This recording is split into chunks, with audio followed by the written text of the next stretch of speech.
Good morning, Raptor Freak. Lexi Outs here. It's Friday morning, and I'm freaking out because the Raptors have added last person to their training camp roster, and it's a familiar face from last season, Jemias Ramsey. It's been added back to the team on an Exhibit 10, non-guaranteed, and he'll be fighting for the last spot on the roster for the season. I have a spreadsheet that I created yesterday that Monique is commented about already in the chat. I want to share it with you guys so you guys can go look at it. It's a it's a great way to visualize the situation with the Raptors in training camp right now, so that you can see who's kind of where and what in our depth and just kind of everything. I got the coaches on there also. But yeah, Jemias Ramsey, this is fantastic. He was one of the guards last year that I really was impressed with because he's two-way player. He can play really good defense. In some ways, he's very reminiscent of two of the guys we've got on the team. It's almost like let's get depth at point of attack uh, guards that are really good at full court pressure and just being hounding and annoying. And Jemias is just like Jamal Shed and Davion Mitchell as far as that kind of effect. Just a pesky, physical defender who is very, very good at shadowing and keeping up with people. He puts that effort in on defense. And then on offense, he's a pretty gifted scorer. We saw him have some pretty great highlight dunks in his short stint with the Raptors last season. He didn't play a whole lot for us, but he made an impression. Let's just put it that way. Hitting threes and playing very well on offense. So I was disappointed this summer when I saw that Jemias Ramsey was going to be on the Boston Celtics Summer League team, which he was, with Ron Harper Jr. And then Masai and Bobby seen that I guess Boston kind of left him off of their things for the going in the season. They said, you know what, we'd like you to come back and try for our team. Now, Jemias is on an Exhibit 10. Nothing's guaranteed. And really, basically, I see this situation for training camp as, are we going to choose Bruno Fernando for more size and more bigs? Or are we going to choose Jemias Ramsey for more guards? The other two guys, Rodin and Battle, they're destined to get waived and put on 905 off their Exhibit 10s. But the real battle in training camp is going to be between Ramsey and Fernando. And we're going to have to see which one of those guys end up being the guy who gets the spot. There is one spot available on the Raptors through training camp. Everybody else is pretty much guaranteed and set. The only other thing that could be kind of changed is one of the two ways. If one of the two ways does not perform to a certain level, well, they could be switched off a two-way and changed all of a sudden and lose their two-way. And the person that's most likely for that to happen, which is not probably likely because they put a lot of time while he's been injured, is DJ Carton. But I think that it's most likely that the biggest training camp decision is going to be between keeping an extra big and Bruno Fernando, or keeping an extra quick point of attack guard like Jemias Ramsey. So, yeah, if you look at my spreadsheet, it's very clearly delineated. I put the Raptors starters in there: Emmanuel, Grady, RJ, Scotty, Jakob. Then we got Raptors veteran bench: Davion Mitchell, Bruce Brown Jr., Oshai Baji, Chris Boucher, Kelly Olynyk. Then we got the rookie five: Jamal Shed, Jacoby Walter, Jonathan Mobo, Ulrich Shamshay, Brandon Carlson. And then kind of the training camp battle stuff, along with Garrett Temple in there as the old vet kind of coach on the team. We know he's guaranteed. He'll be around. He's got one of the spots. And then DJ Carton on one of the two ways. You know, the three two ways are illustrated in blue on this spreadsheet that I put out. And then you've got the Exhibit 10s, Jemias Ramsey, Jamison Battle, and Jarrett Rodin, and then the non-guaranteed contract of Bruno Fernando. So, yeah, if you want to reference this, the Raptors get 15 roster spots plus 3 two-ways, and for 18 players on their roster altogether. So you do the math. We've got 15 players plus 3 two-ways. So in that category, that column that says training camp, 3 of those players will get through. And, well, Temple and Carton are already coming through. So there's one spot for everybody in orange and Bruno Fernando. So that's really where the battle is. I don't see Rodin or Battle getting in on the roster. I mean, there's an outside chance that Jamison Battle is that guy who gets that spot over Ramsey and Fernando. I don't see Rodin getting anywhere near it. He's probably going to be the first person cut during training camp. But Battle has an outside chance. Fernando's probably the front runner because he is the vet, and in some ways we need him for more size up front, probably more than we need Jamias Ramsey as a dogged defender in the backcourt, because we've got guys like that already on our team. So it'll be interesting to see what happens in training camp next week when we open up. Of course, media day is going to be on Monday. Starting Monday, we're going to get right into the frenzy of starting up this season. So be ready for that. Monday, yeah, media day, guys. Media day, yeah, it's going to be fun. Trevor J's here first. Good morning, family. The older we get, the more quiet we become. Life humbles you so deeply. As you age, you realize how much nonsense you wasted time on. It's a weird thing because people will say people waste time in different ways, but honestly, the real key to time is being present. And so many people are so busy chasing after it and going after it that they're not present in their own lives. They're not present in their children's lives. They're not present in their spouse's life. They're not present for themselves. It's because the rat race dictates that you need to go, go, go, go, go, go, go. And you never get no time to sit and be still and reflect. Well, that's bad. In some ways, I'll tell you right now, people that are living that way are wasting their time while they chase the rat race. And in some ways, the person that sits and is still and has got full attention and things in their life that they understand and they consider and they are thankful for, that person is not wasting their time. Trust me. It's been a whole racket sold to us that you got to chase the cheese like the rats do in the race. But honestly, that's just a big, huge distraction from our true purpose, which is to be still and understand what is inherently in us. That's deep stuff right there. That's deep stuff right there. That's right. And age will humble you because you listen, your bones will creak, your eyesight will get worse. And you do need to understand that as you get older, youngsters, that in some ways, if you get the privilege to grow old, well, you're going to have to deal with your body as it changes as you get older. That's just how it is. Trevor's saying, I'm happy to see Ramsey back on the Raptors. Me too. I really am. This is a huge thing. I really seriously had a leap for joy when I saw Kaloy posted that in our Facebook chat yesterday. I was like, yeah, woo! Jamias Ramsey's back. It's a real Friday freak out, and I am freaking out in a good way because I have so much confidence in our front office when I see moves like this yesterday. It's like last year, I was like, man, Ramsey's the best guard we've had around. In some ways, I say he's better than Carton. Now, Carton has some potential if he's healthy. That's part of the thing. We haven't seen DJ Carton completely healthy.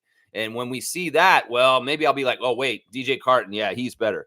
But I wondered about this last year because it really was, we had these guards that were very interesting between Jamias Ramsey, DJ Carton, and Javon Freeman Liberty.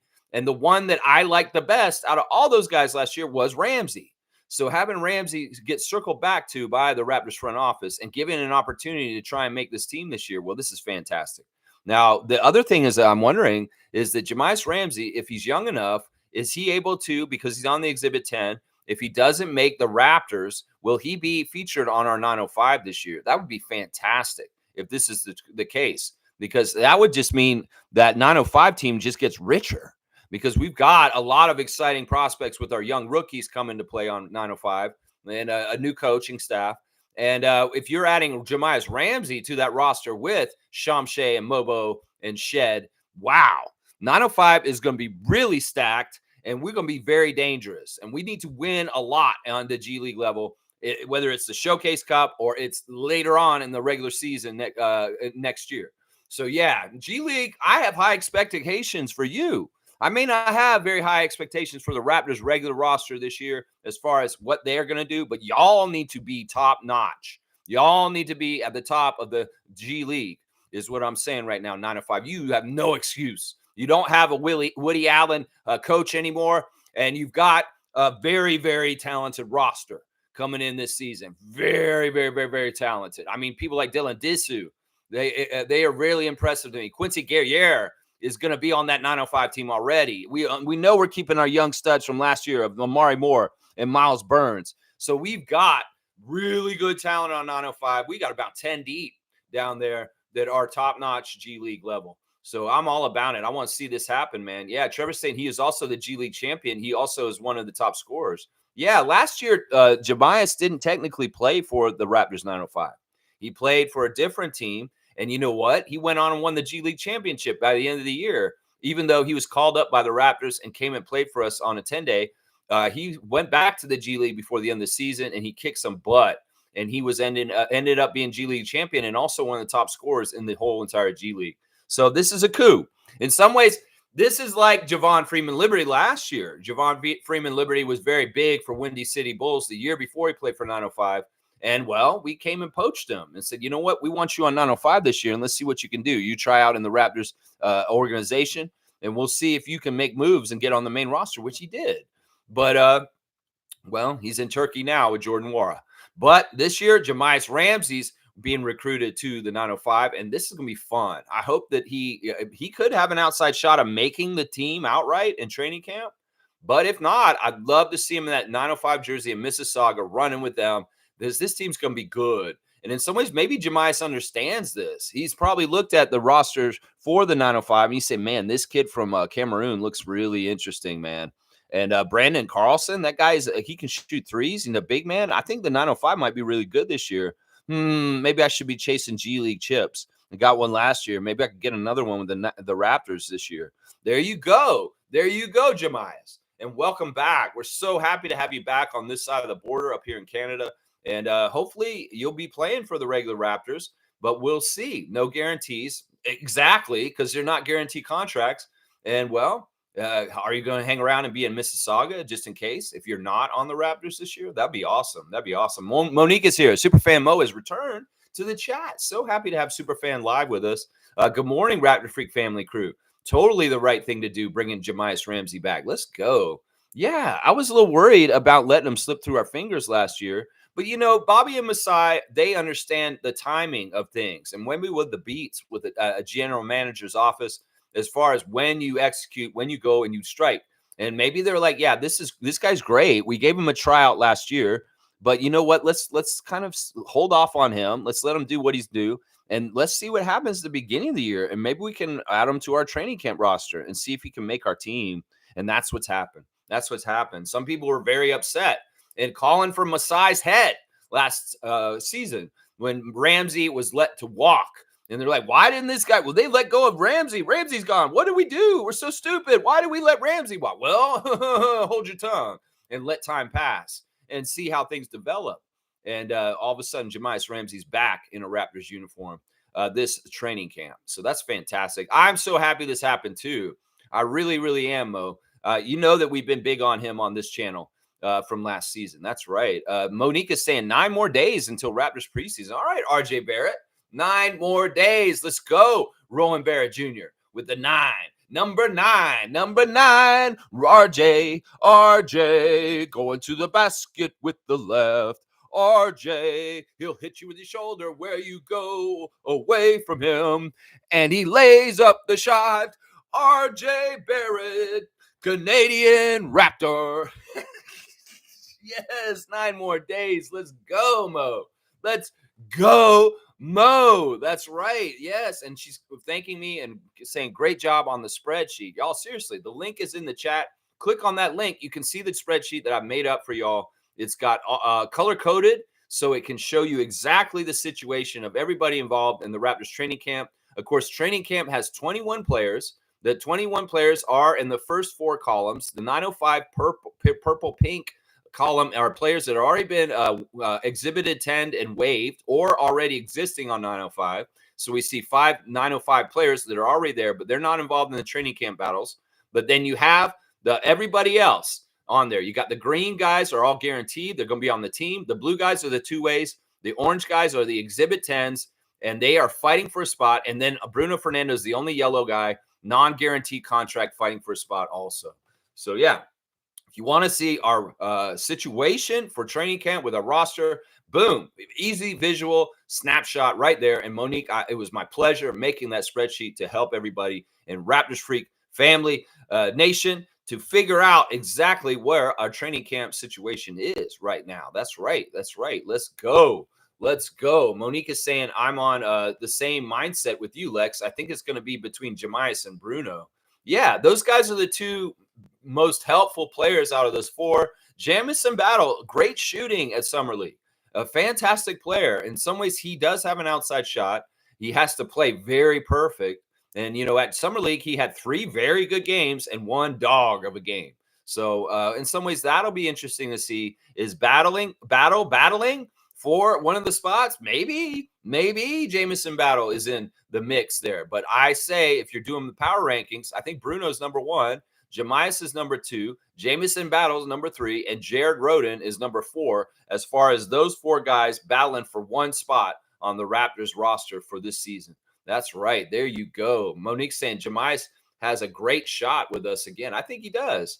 In some ways, he's got familiarity because he's already come in. A lot of the guys on the team played with him last season, as far as Grady and Oshai and Kelly and all them. So he has some experience with our guys already. So it's not like he's coming in cold and he's never met the dudes on our team. That's actually a really good thing, because then, he can come in and meld in with the Raptors during training camp easily and it's naturally. And that's what I like to hear. Trevor's saying Raptors should keep Ramsey and Bruno, more power from 2 different players.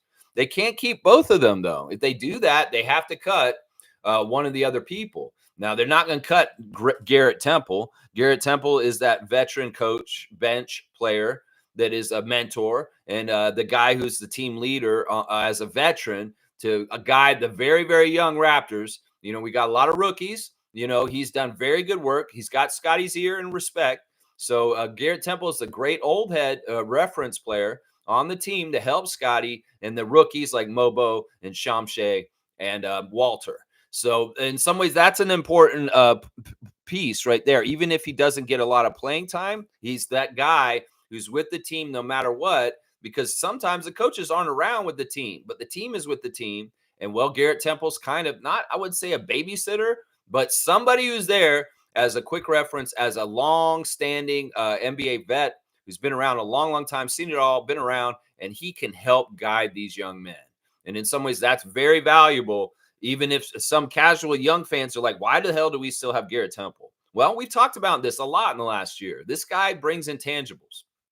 This guy is a referee relations. This guy is relations with other teams and players and coaches, and has relationships all over the league. And in some ways, because he's a lawyer, well, he's not technically a lawyer, but he studied law. And he's very familiar with the salary cap and all the NBA rules and everything. He's a great reference person to have around. And once again, I see Garrett Temple approaching the referee crew before every game and touching base with them. And in some ways, that can get more respect for our team as a young rebuilding team with a young coach in Darko Rajakovic. So Garrett Temple has a lot that he comes with that is very of losing it if he does not perform in training camp up to snuff. That's the thing. These 2 ways, and other than Shamshay, I would say Shamshay's safe because obviously we're invested in him. But Carlson and Carton, if they do not perform to a certain level, they could lose their 2-way and it could get switched to somebody.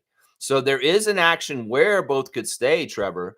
It's where Bruno gets the last spot and DJ Carton loses his 2-way and Jemias Ramsey is converted to his 2-way instead. So that is a possibility that could happen still, just so you guys know. But yeah, it's more likely that the battle for the last spot is between the 4 guys that I power ranked just a second ago. So yeah, there you go. There you go. Tommy Dookie is here. And Tommy, I seen what you did. I seen what you did just now. I seen what you did last summer, Tom.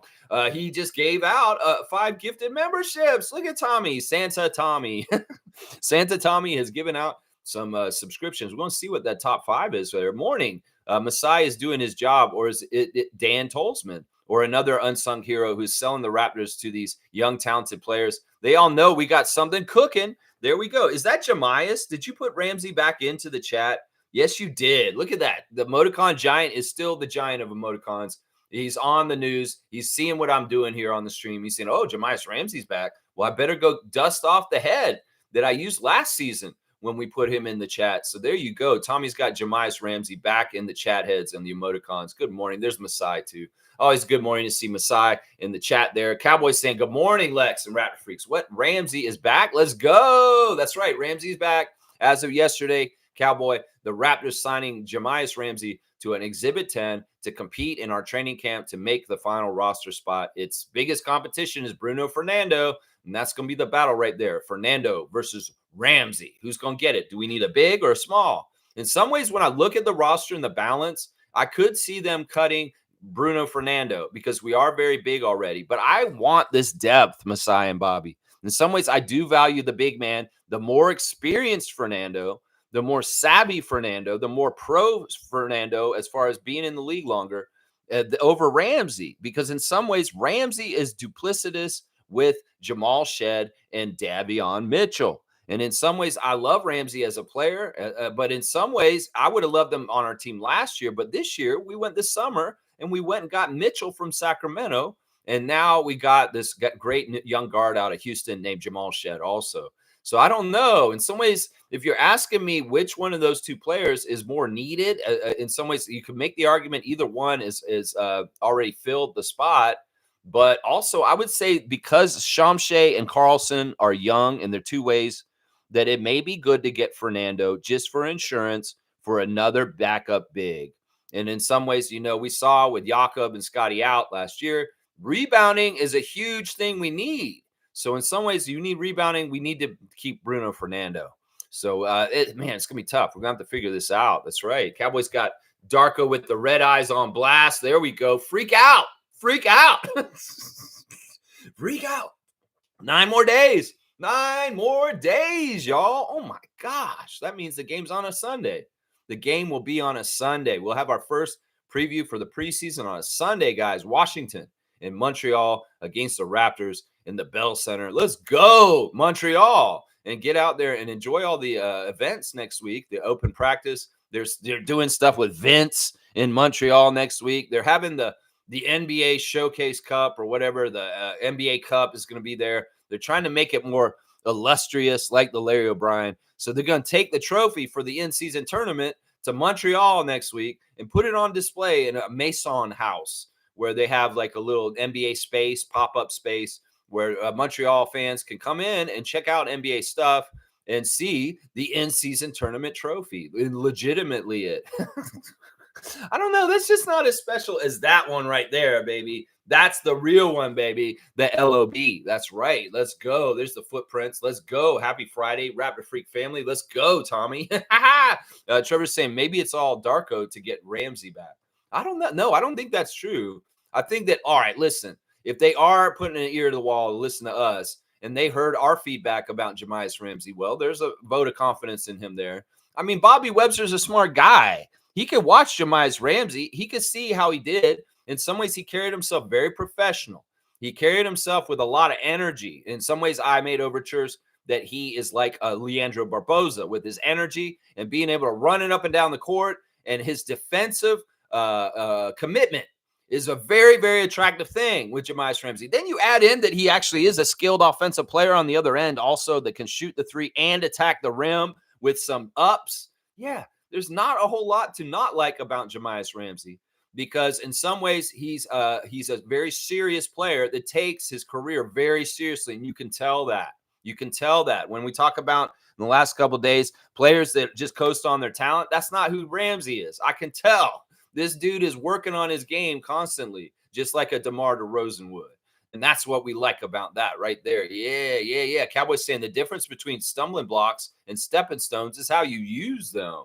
You know what I always like to do, Cowboy? And this kind of goes with what you're saying. Sometimes you'll trip, and you know, I have really good balance. So when I'm about to trip, sometimes I'll catch myself mid-trip, and then I'll do like some funny little move, like I meant to trip sometimes. In some ways, this is what's made me a great performing clown, is that I can do pratfalls that are safe, that don't actually hurt me, but I look like I actually hurt myself. But that's the cool thing. If you ungracefully trip or stumble, all of a sudden, if you're able to catch yourself and make it funny or make it like, you know what I'm talking about. I'm a master at this. And in some ways, this isn't exactly what you're saying, but it is kind of a metaphor for what you're saying also. How about that? There you go. Tommy Dookie giving out the 5 memberships. I love it. Stargate's getting one. Our man Stargate Inside the Machine is getting one of those memberships. That's a fantastic thing. We see Smooth is here. Ramsey is a quality player. I'm very happy with this signing. I am too. He's a very, very good quality player. And I was sad that he slipped through our fingers. Well, he has not. He's come back and circled around. This speaks a lot to Ramsey's impression of being in Toronto last year also. That, despite how things went, Ramsey's found coming to Toronto and being in this situation as attractive, because I'm sure that he had options in some ways. He may have had options, and they may have been different offers. And, he probably looked at him. He's like, you know what? When I was up in Toronto last year, it was actually pretty cool. So I think I'd like to come back up there, because he probably had a choice. Let's just put it that way. He probably had a choice. Carlo JS is getting a gifted membership from Tommy Dookie. So is our man, the sheriff, Seymour Pape out there. He's got one. Infamous getting one also. Good to see my friend Infamous. And our guy, Randolph Phillips. What a starting five. All right, how do I line up the starting five here real quick? Who is getting what, and what? Who are the five? Let's see. 1, 2, 3, 4. There's only 4 names on there, though. Where's the 5th starter? Very interesting. I don't know. We'll figure it out. We'll keep going. Tommy's saying pretty sweet lineup. Yeah, I think it's a good lineup. Those are some strong Raptor freaks in there. Yeah, okay, yeah. Seymour is the power forward. I always like putting Seymour at power forward. I don't know why. Randolph, we're going to have you play center right now. I don't know how tall you are. Stargate, you can be the swing man. Carlos going to be the point guard, and Infamous, you're the shooting guard. How about that? We'll do that. I don't know if I got these any right at all. Carlo, you're going to be point. Infamous, you're in the backcourt with Carlo. And Stargate's going to be swing. Where's the power forward? And Randolph's playing center. How about that? How about that? That's where I'm looking at with the starting line there. That's right. Let's go, Mr. Dukes. Alley-oop. That's right. Tommy. All right. We're going to give Tommy an alley-oop for being so benevolent and kind to everybody, gifting memberships today on the channel. Yeah, Tommy Duke. Tommy Duke. You're at 200, my guy. I give you a 5-pointer. You've got your bicentennial now. 200 dunks for Tom Duke. Let's go. Let's get it, Scotty. That's right. There's my link to the Google spreadsheet that I made, guys. Y'all click on that if you want to see what I'm talking about as far as our situation with our roster going into training camp. It's all delineated very simply, so you can see exactly what's going on right there. Let's go, Tom. That's what Mo's saying. That's right. Andrew's here to put in the 9 days also. RJ Barrett. That's right. Once again, Serge Ibaka. How about that? Serge Ibaka. Let's go, Mafuzi Chef. That's right. Kaz is here. Hello, everybody. Kaz is on the road. Always good to see Kaz out there. 29. Hope you're having a great day so far. Isaac saying W to Tom for sure. Nako's saying Ramsey over Carton.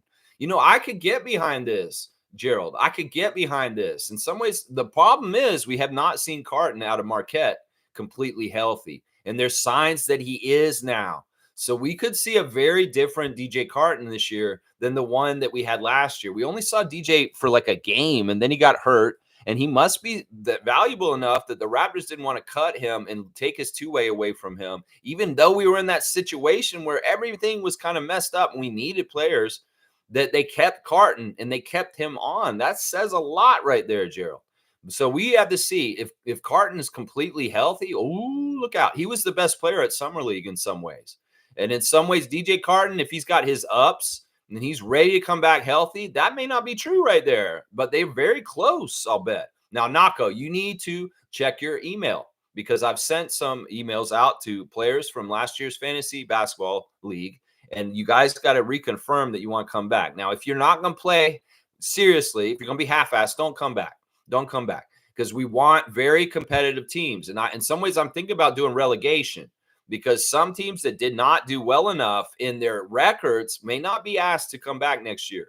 So in some ways, Gerald, I have sent you an invite to return to the Yahoo League if you want to. But if you feel like you didn't do it justice last year and you didn't take care of your team like you should, maybe you should and open it up for somebody who can take more of an active role on the Yahoo Fantasy. So that's what I'll say to anybody who's got the email that asking if you want to renew, is that, yeah, you need to be more serious. And I'm talking to you too, Cowboy. You got to play better. I know you already said you want to come back. I put 10 teams already in for sure. And now, the other 10 teams will get filled either by teams that were re-invited back or teams that are going to be new, because there are a lot of people that are interested in playing this year that don't have a spot. Right now, we got me, Tommy, HC is coming back. He got second last year and he wants to come back. Kareem, MK, the WNBA champion, Bradley, MJ, Cool Cat, Peter, and David are the only 10 teams in right now. And if you are not named and you played last year, people like JP, Jason Dukes, Raymond Jacob, Amit Gaming, Alistair, Naco the Nacho, Amari Moore, Amari Parsons, sorry, and Edmund, you need to re-add yourself because in some ways I only want people that are going to be active. This is going to be very important this season.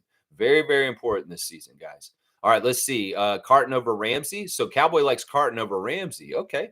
That's the thing. This is going to be one of the battles, maybe. Maybe that's an inside track on how Ramsey can get his spot, is he's better than Carton. And the Raptors are like, you know what? We have this two-way on DJ Carton, but maybe this two-way needs to be on Jamias Ramsey, and we keep Bruno Fernando.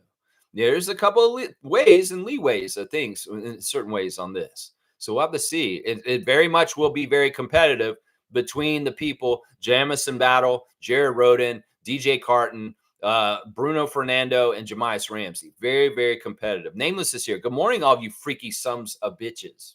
Oh, my gosh. Jeez, Italian Plumber. What are you doing? The freakiest group of characters I've ever seen, tell you that much. Okay. And you are with us. You're in there with us. You're one of those freaks, too. Nameless. Old Italian Plumber.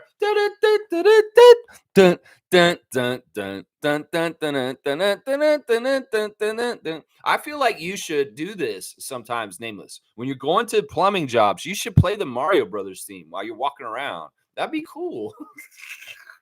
You know, when I was in jail, there was a guy named Axel, and he was in the jail, and he was like the king of the pod that I was in. And he had a little underling that walked around behind him singing the Axel F theme while he walked around in the pod. He had his own theme song, and a guy who played it while he was walking around. Yeah, I was in there for DUI, so don't judge me. And that was like 20 years ago, so don't worry about it. Tom Duke saying, regardless of how the season goes, we will still use a ton of players, or will we get the hierarchy of players sorted out and stick with it? I don't know, Tommy. In some ways, this is dependent on injury. And in some ways, knock on wood, let's keep it safe and no injuries for Raptors, any key Raptors, anybody. Let's stay healthy, and maybe we can keep this roster. Hopefully, we're not trading people left and right. I mean, it's likely that Bruce Brown will get traded, but other than that, maybe nobody else is getting traded. There's more consistency and not so much crazy upheaval of our roster. I don't want any of that happening. I want to be healthy and maybe not so many transactions this season, that the team does well, just developing the young people, getting better and better this season. That's the way I'd like to see it happen right there. That's right. Let's win the G League. That's right. That's right, Tommy. Let's win the G League. We've got a very good team, and I think we will. And he's saying, of course, barbecue shocked them with our main squad. We'll have to see. We will have to see. I think that things can be promising for both levels. The Raptors are a bigger question mark. 905 should be very good this year. Very, very good. Bryce is here. Good to see Bryce Lawson in the house. Good morning, Lex from Raptor Freaks. I've never been more excited to watch the 905, and I've never watched a G League game in my life. Go Raptors. Wow. All right. That's cool. Yeah, I know being in the States, hopefully it won't be too hard for you to watch the 905 games. I've often wondered about that because up here, we can watch them on YouTube straight up because we don't have ESPN up here. But in the States, Bryce, most of the G League games are on ESPN Plus. So you might have to figure that out being stateside. So I'm hoping you can watch 905 games easily. And if there is a way, we'll find it for you and we'll let you know. We'll figure it out. Yeah, I don't want you to have to get ESPN Plus unless you have to. Cowboys saying 905 and the Raptors is going to be dangerous. I like that. I like that. And Nameless is saying, let's effing go, Tommy Gunn, with the gifted membership. Such a generous soul. That's right. That's Tom Duke. That's right. That's my friend Tom out on the West Coast. That's right. All right, he's giving out another 5 memberships. And this time we're getting G. G's getting hooked up, the season 1 champion of our Raptors Freak Trivia. Andrew, Rookie of the Year, getting one. Kareem Thomas getting the re-upped again. Kim, Joe. Welcome, Kim, and thanks for lurking. And you are now a member of the Raptor Freak channel. And James is here. Good to see James. It's been a bit, James. Always good to see James check in. Kareem saying Ramsey's back, baby. For now, I think he's a better version of DJ Carton. See, there's another vote right there. I mean, we don't know right now. I'd put a poll up right now and say who's better, DJ Carton or Jamias Ramsey. but we don't know. In some ways, I want to watch these training camp games, or I mean, training camp preseason games, and let's see how they do in it. And we may be able to tell, like, oh wow, right? Ramsey's really up there, and Carton isn't totally healthy, or Carton's healthy now, and he is incredible. So in some ways, I'm gonna hold off on the poll about Carton and Ramsey, and let's just get a little bit more information before we make educated opinions on this. That's right. Good to see this lineup. I'm going to say right now, we're going to put James at center on this one. Kareem is definitely our point guard. I like Kareem being the point guard. G is like our swing, the three. We'll put Kim at 2, and Andrew, you're going to be our 4 on this lineup. So we got Kareem at 1, Kim at 2, G at 3, Andrew at 4, and James, you got to hold down the center. I don't know how tall you are, James. You're going to have to be the center, man. You got to guard Shaq. Yikes. Tom saying, boom, Nameless. Boom, missed you, though. Yeah, Nameless. Let's effing go. Tom's on fire. Yeah, Nameless, I guess you're not here enough, Paisano, to get the Tom Dookie algorithm of getting the membership. Now, new members, you now have access to join us on Facebook. So if you are not in the Facebook group with us, and the chat, where's the breaking news, Raptors news, 24/7, Monique and Trevor and myself and Isaac and Kaloy, all these different people contributing the news with the Raptors world as it happens. Well, you have access to that now. Follow the instructions now that you're a member, and you can add me on Facebook, and you will get that access to that whole side of the Raptor Freak family right there. Yeah, that's part of membership privileges, is to join the Facebook, the official Facebook of the Raptor Freak channel. That's right. Let's go. Tom's on fire. Kareem saying Tom Duke for the win. Thanks, big homie. I finally caught a gift. This is like a bouquet toss at a wedding. There you go. You're getting married, Kareem. Yes. Oh my gosh. I'm so happy for you. You're going to get married next. Oh, wait. He's already married? Oh, Cool Cat's here. Good morning, Raptor Freak crew. TGIF. There you go. Thank God it's Friday. Let's go, Coach Cool Cat. That's right. Coach us into the weekend, Coach Cool Cat, and tell us how great it is to be on a Friday. Bryce is saying W spreadsheet on Lex. Thank you, Bryce. I hope that illuminates everything for you guys real easy. You can look at it and you will see exactly what I'm talking about as far as with the training camp. It's real easy to figure out now, and we can see where the battle is, and battle is in the battle.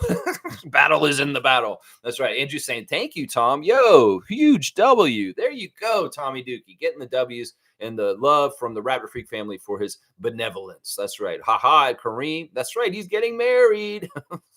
Boom goes the dynamite. Let's go. I can finally use Fire Eyes Darko. There you go, Andrew. There you go. Get that Fire Eyes Darko out there. It's a complete crap. NBA. If you're going to make the Lakers win, why do we even show up to the game? It's a complete crap. Tom saying, you guys are awesome. My pleasure. There you go. Look at Tommy, the benevolent wrench. That's right. There you go. And there's me. And there's Cowboy putting Darko on blast and Mo. I love it. Yeah, big W at Tom. Kaz, we're going to get you with one soon. You're going to catch a membership at some point. I'm sure you will. I'm sure you will. Let's see. Anyone questioning why Garrett is on the team doesn't know ball. Yeah. In some ways, this is the weird thing with the NBA. It's like all the old heads are just not useful anymore. Get out of this league, Thad Young. Oh, I hate that. In some ways, Thad Young might be done, actually, guys.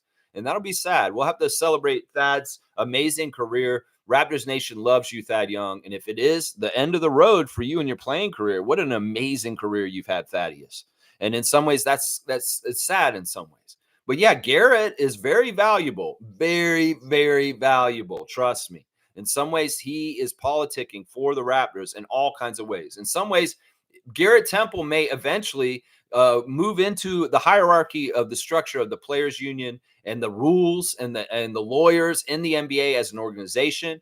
And you know what? Him having experience playing for the Raptors and seeing what it's like to play for the Canadian team in the NBA can be a very helpful ally for our franchise in the future in his post-career, is what I'm saying.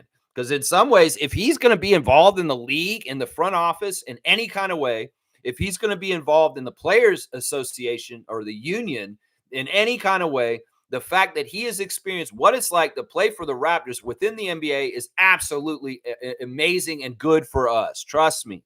Because in some ways, Garrett Temple can be an advocate for the Raptors after his playing career is over. And that's what young casuals need to understand about Garrett. This is an investment in some ways to help us in the long run. That's what I'm saying right here. This is an investment right here. Cowboys saying, I just passed it off my elbow to IC Dukes in the 3-point line. Let's go. You want to pass it again? You went, you bumped it off your elbow. Oh my gosh, that's a trick shot. What are you trying to do? Join and one. All right, we're gonna go ahead and give Tommy another dunk. This one is a 3-pointer though. 203 for Tommy.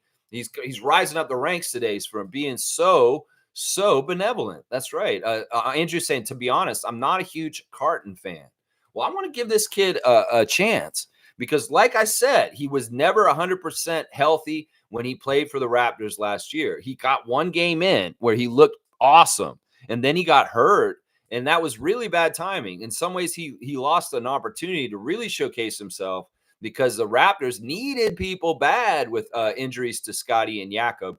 And now, he would being hurt during that time was a bad timing. But at Summer League, he impressed. And like I said, I did the statistical analysis, and DJ Carton was the best statistical Raptor at Summer League this year. He was. So in some ways, we got to give him a chance, and we're going to have to see how he does as far as in training camp and the preseason. And that'll be the thing that'll figure it out. You may see him, Andrew, and you can be like, holy crap, DJ Carton just jumped over a 6'9" guy and dunked it, and his nuts were hanging on his face. Because that shown that he can do, and that's something we keep forgetting, that in some ways DJ Carton can attack the rim like Russell Westbrook does, guys, just so you know. It's just that he was hurt last season. We didn't see it. And I tell you, it is very symbolic that the Raptors did not let him go. They wanted to keep their possession of him being in the Raptors organization no matter what. So that says a lot there. So we'll just have to see. In some ways, he has to be healed and showing that he's at optimal health level. And then we'll see who wins that battle. Is it going to be that guy that's in the comments by Andrew and Cowboy there, Jamias? It could very well be. Cass is saying, I prefer Bruno if he plays well in the preseason. In some ways, I'm in the Bruno camp too. And it's really because of experience. And honestly, I really do want to shore up our rebounding for sure. And getting Fernando would be the move of who to keep out of everybody in training camp between the guys I've been talking about. He is the guy. Get some shot blocking, lob threat, rebounding.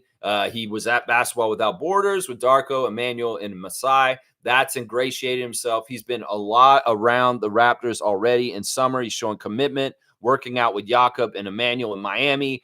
There's a lot to Fernando that is very attractive. And in some ways, he's the front runner. Like I said, he's the front runner to get that last roster spot, is what I think right now.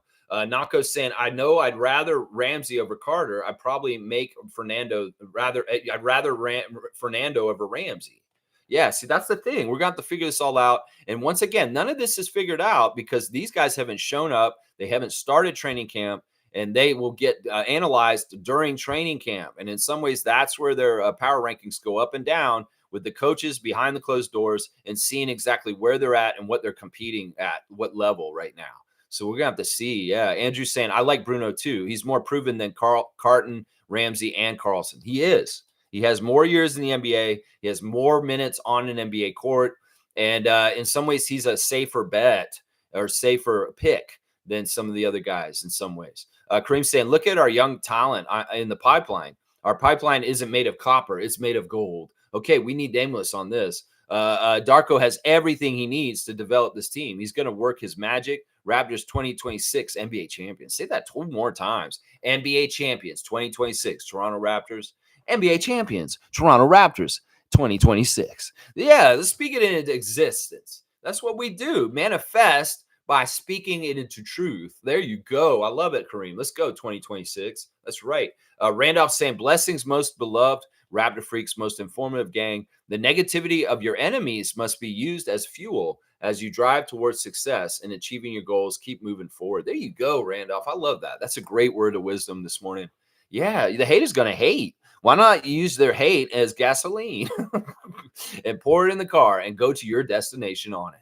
Yeah, that's a beautiful, beautiful metaphor, and I love it. I love that so much. Let's go see what the kid from Kiel is saying.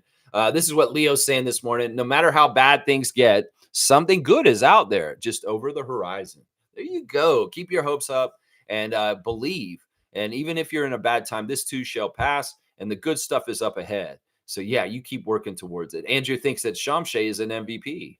Well, that's interesting. David's dapping in, and I got to tell y'all, listen, at 9:53. All right, we got the time there, the timestamp.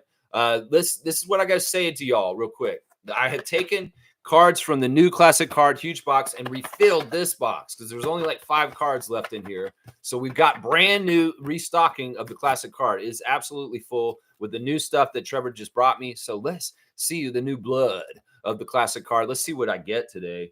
I'm going to just take whatever I get first and we're going to go with it. All right. Oh, this is fun. I love it. I love it. I love it. I love it. All right, guys. Classic card. First person to write in your name, the name full, and don't half-ass it. Don't write one name in. Write both the names in, and whoever writes it in will get points for the Rapid Freak Trivia score, and David will tell you how many points. So, yeah, here's the classic card, guys. It's shiny. It's a little reflective, so be ready to be blinded by the light, okay? ELO. Blind. Oh, is that Man for Man? I don't even remember. I always get those mixed up. Man for Man or Electric Lights Orchestra did Blinded by the Light. Blinded by the light, wrapped up like a deuce, like a runner in the night. Yeah, there you go. You're blinded by the light. Who is that, guys? Classic card of the day. Who is that? Who is that? That's a Denver jersey. This is an interesting card. Mosaic, a little bit reflective. Who can figure out who that is? Yeah, I'll give you clues if you don't. Oh, Bryce is on it. He knows his Bowl, guys. There you go. Bryce Lawson, get in the classic card of the day. That is a Bowl card. Mosaic card. That was the card I pulled out. It is the son of Manute Bol, the legacy player that Bol is. Bryce Lawson getting it with no trouble at all. Let's see what David gives you for points. Seymour's right behind. Seymour wants to get these classic cards, but yeah, it is Bol today. Bol. That's right. Where is Bol? Bol is in Phoenix, right? Isn't he in Phoenix? Baby Bowl. Baby Bowl. Yeah, I think he's in Phoenix. David, you going to adjudicate? There he is. 150 for Bryce. Add it to the score. Let's see who's going to be Rapid Freak Trivia Champion this year. The classic card's going to weigh heavily in that. I'm sure it will. It'll weigh heavily on that. Yeah. Let's see. All right, where's David dapping in? Let's see. Where's David? There he is. Okay. Cowboys got a lineup there. I like to see that. Kaz saying, I do know I said anyone who thinks he shouldn't be on the team doesn't. I do know I said anyone who thinks he shouldn't be on the team doesn't. Okay, I'm not totally sure who we're talking about, Kaz, but all the best to you. Keep driving safe. Randolph saying, Lex and our Rapid Freaks, if I had never said it before, today I must. I love you all. Thank you all for sharing your precious time and knowledge with me and others. You are a blessing. Randolph, it's back at you, man. You've been such a positive, steady force in the Rapid Freak family for years now. And in some ways, you're always steady. You're just steadily just Randolph's personality. And in some ways, you're a leader because of that. You are just somebody I know I can count on. And the love that you're showing us right now, I have it for you right back at you, man. And I know the others do too. Let's go. Let's go, Randolph. You know what? I'm going to give Randolph a dunk just for expressing that. That's so sweet. That's so sweet to say that. And honestly, guys, we're a collective. And the knowledge we bring to this channel is shared by us all. And that's what humanity should be all about. It's not about selfishness. It's not about holding information from other people to be like, oh, I know something and I can use this at an advantage because of that. No, we are all for one for all, and we are together. And that's what matters right there. 44 is where you're at now, Randolph, on the dunk list. 44. You got that Chuck Hayes. There you go. I love it. I love it so much. Smooth saying some people were stealing seats at the Oakland A's last night. Yeah, that's good. In some ways, I'm glad the A's won their last game. It's a ridiculous situation. In some ways, the baseball insiders like Jeff Passan are writing that this didn't have to happen, that greed and money is the whole entire reason why the Oakland team is losing their team. And they're gone. In some ways, it's disgusting, and people are calling it out. In some ways, this world's getting more and more worse because of corporate interests, corporate decisions, and the firing of Zach Lowe this week is symbolic of this, and the Oakland A's leaving Oakland is another symbolic thing of this. It's disgusting and horrible. I like what Ricky Henderson said, though. He said, how do you feel about Oakland A's leaving Oakland? He said, well, it's sad and stuff, but you know what? I have so much money. I'm okay. I'm fine. That's what Ricky said, something like that. So it's sad. It's tragic. And you know what? There's a lot of tragedies and fucked up shit happening. But yeah, that city's lost all their teams now. And that is really, really bad. Really, really bad. Literally taking them and running. Well, power to those people. Listen, if that franchise meant that much to them and they want to try and get out of there without a grand theft charge or something. I don't think those seats are worth that much, but who knows? In some ways, the funny thing is that I've heard that Coliseum is going to still be there and they're going to still use it for stuff. And these people are jacking the seats out and running away with it. That's hilarious. In some ways, I have no problem with whatever Oakland fans are doing in their disgust over this change of events with the Athletics. Seriously, I have no problem with them. Power to the people. And if you need to express frustration over this shit, fuck the big machine that caused this turn of events. Seriously, that's what I'm going to say right there. Yeah, Blackhawks here. Good to see Neil. Big up, Rapid Freaks. Big up to you, Neil. Always good to see Neil in the chat. That's right. Randolph saying, Lex, I'm about 6'2". Well, that's not bad. That you could play center in a lot of men's leagues. That'd be not bad. You're about my height. So, yeah. I mean, I've had to play center before in games for sure. Cowboys saying, right back at you, Randolph. There you go. Trevor's saying, if the Raptors cut Bruno, he will be scooped up by New York. That's another thing to think about. I think you're right, Trevor. Wow. I don't know if they have room, though. That's the one thing, though. New York may not have the room or the flexibility or the money even. But that is a worrisome thing. In some ways, I think you're right. In some ways, we may need to keep Bruno Fernando for strategic reasons, not just because we want him on our team, but we want to keep him from going to another team where he could help that team like the Knicks out a lot. So that's a really good point right there, Trevor. That's a really good point right there. Yeah, I'm going to give Trevor a dunk for an excellent point, a very excellent point. Thank you, Commissioner Fun, Trevor J. Yeah, let's see. All right, we're going to put you at 118, Trevor. You're at 118 dunks now. Let's see. Fiercely saying, good morning, fam, and happy Friday. Good morning to you, MJ. Let's get this weekend right. It's still some summer feelings around the area here in Canada. It is a little bit getting more cooler, and we're seeing some of the leaves start to change. But yeah, we're still getting very nice warm weather right now in Ontario, which is fantastic. Blackhawk saying, your spreadsheet is good, Lex. Don't mess with DJ Carton, though. I like the intensity DJ and Jamal showed during Summer League. Yeah. And in fact, they were a pair. They were very much a very nice backcourt for defense. They were nasty. Like, they were not fun to go up against an opposing team coming up, bringing the ball up the court. When you have Jamal Shed as your shadow and DJ Carton is the help defense in the backcourt, that is very nasty. And in some ways, that's a signature. Maybe this is something Darko really does value a lot, that he wants dogged point of attack on-ball defenders in the backcourt that are in the mold of a Jamal Shed, a Davion Mitchell, a DJ Carton, a Jamize Ramsey. Because in some ways, those four players share a trait, and that is I'm really annoying to try and bring the ball up in transition across the court, that we are going to be on you and bugging the hell out of you all the way up the court. And we have the energy to run around and do this to you all game long. In some ways, people doing full court press, 94 feet of bugging people. Well, Scotty will get in there and do it himself. And some of the other bigger Raptors. But these guards, if we have enough of them on our roster this year, the Darko could have a relentless point of attack on the ball, suffocating defense on the backcourt with the personnel we have right now. And those four names are those kind of names: Mitchell, Shed, Ramsey, and Carton. Yeah, and you're exactly right. Blackhawk. In the summer league, there was some synergy on defense between DJ and Jamal. For sure. I love that. Blackhawk, I'm going to give you a dunk for good points today. I love how you guys are breaking down and analyzing the addition of Jamize Ramsey to our training camp in a very, very intellectual way. And I think that we've had some really good points by different people just in the last couple of comments. Blackhawk, you're at 62 now for the dunks. Another great add to the topic. Yeah, good to see Ramsey with us. Yeah, Ramsey is that kind of guy too. So it's kind of like, who's going to outperform who? Maybe some of it will have to do with who adds the most on offense besides the really dogged good defensive energy. That may be part of it too. And it's like, if Ramsey comes in and he's just lights out on threes and he's attacking the rim really aggressively and looking really healthy, he's got a good shot. Yeah. Andrew's saying, wait, we can just watch them on YouTube? Yeah, the 905 games are on YouTube. They were up here in Canada. If you're in Canada, you can watch them on YouTube. I don't know about in the States. They have two different ways they do it. In Canada, if you're in the region up here, you can watch it. Of course, if you have a VPN and you're able to act like you're in Canada, well, that's not a problem. You can come and watch it there. So Bryce and anybody else who's down in the States, If you have that ability to act like you're somewhere else, well, you can watch it on YouTube, free. 905 games are on YouTube. And the other great thing about it, Andrew, is you get to see us while you're watching it because we are in the chat. You'll see Raptor Streak in there. I'm in there.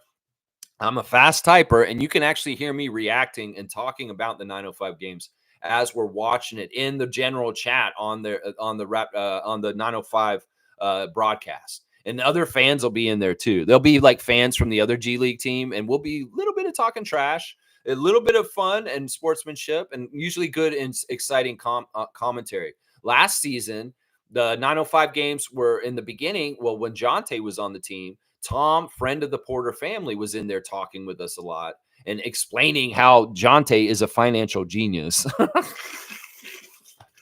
So you wanted to see, like, if you were there for that, that would, that was a classic time in 905 Raptor Streak family, like watching, hanging out with Tom, Porter family friend, and him just talking up how great Jonte was before the inevitable horrible thing that he did last season. So there's a lot of fun in there. And if you like Kareem Thomas's dunks, well, you love him and Isaac Campbell's witty comments during a 905 game also. And I'm adding my own too. So I'll be in there doing dunks like Kareem in the 905 chat, just like y'all doing here.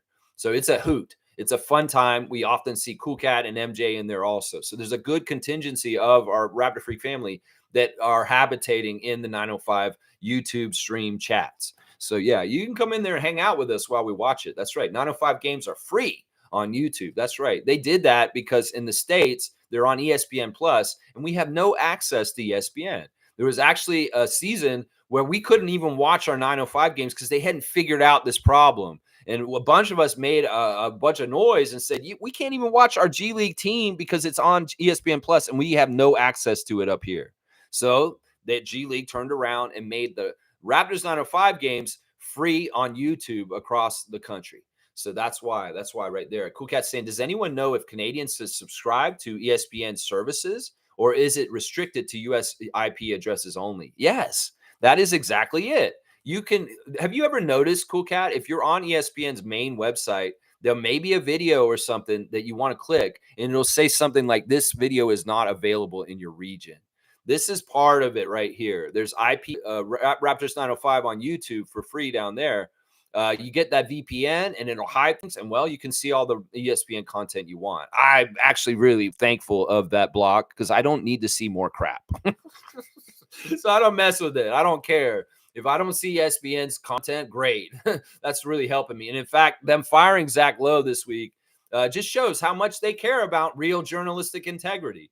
That channel and that entity is not about journalism anymore. It's about sports entertainment. It's about talking heads, opinionated people like Stephen A. Smith, and it's not really journalism anymore. ESPN firing Zach Lowe is actually a very symbolic thing, showing that this is not a serious media company for journalism anymore. That this is a company that values crazy rhetoric and people getting people all crazy with hot takes and yelling at each other in the morning on the morning shows. If they actually really valued journalists and people that are informative and do a good job, Zach Lowe would be number one and protected on that channel. But no, they fired him. Idiots. And he's going to go somewhere else, and he's going to do way better things, and he's going to be still amazing and awesome wherever he goes. I know that Zach Lowe's just like that. In some ways, they said recently that Kobe Bryant looked up to Zach Lowe and thought that he was one of the best minds on basketball. That is a high, high compliment.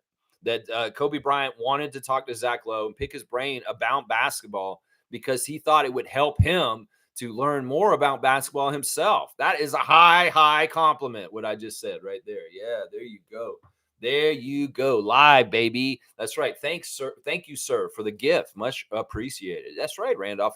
Randolph is a member again, and you got those emoticons. That's right. Andrew's saying, I used to have League Pass, but I canceled it this year because you can't even watch live Raptors games on it. That's crazy.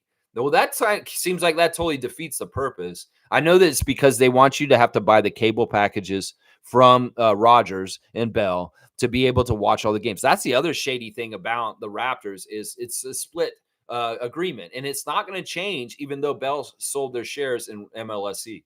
That they still have the agreement for like 20 years to show half of the games on Bell. So in some ways, TSN will continue to show Raptors games, and you still have to have both Rogers and Bell to see all of the Raptors games, which is messed up. And it's a money grab. In some ways, they will make the CBC will show Leaf games for free across public television. But Raptors fans have always had to pay for extra premium packages to see all 82 of the Raptors games. And that's messed up. That's always been messed up like that. That's right. That's always been messed up like that. Blackhawk saying ESPN service might work if you have a VPN to make them think you're. That's exactly what I was just saying. And that's probably true. Seymour saying thank you to Tom, West Coast Raptor Freaks. What's up? Yeah, there you go. There you go. Cool Cat saying I have the league pass so I can watch our former Raptors champion players. There you go. Cool Cat likes to watch Pascal, Fred, and OG, and that's her way of doing it. Andrew's saying, and the interface is laggy. You'd think the official NBA app would be good, but half the games are blacked out.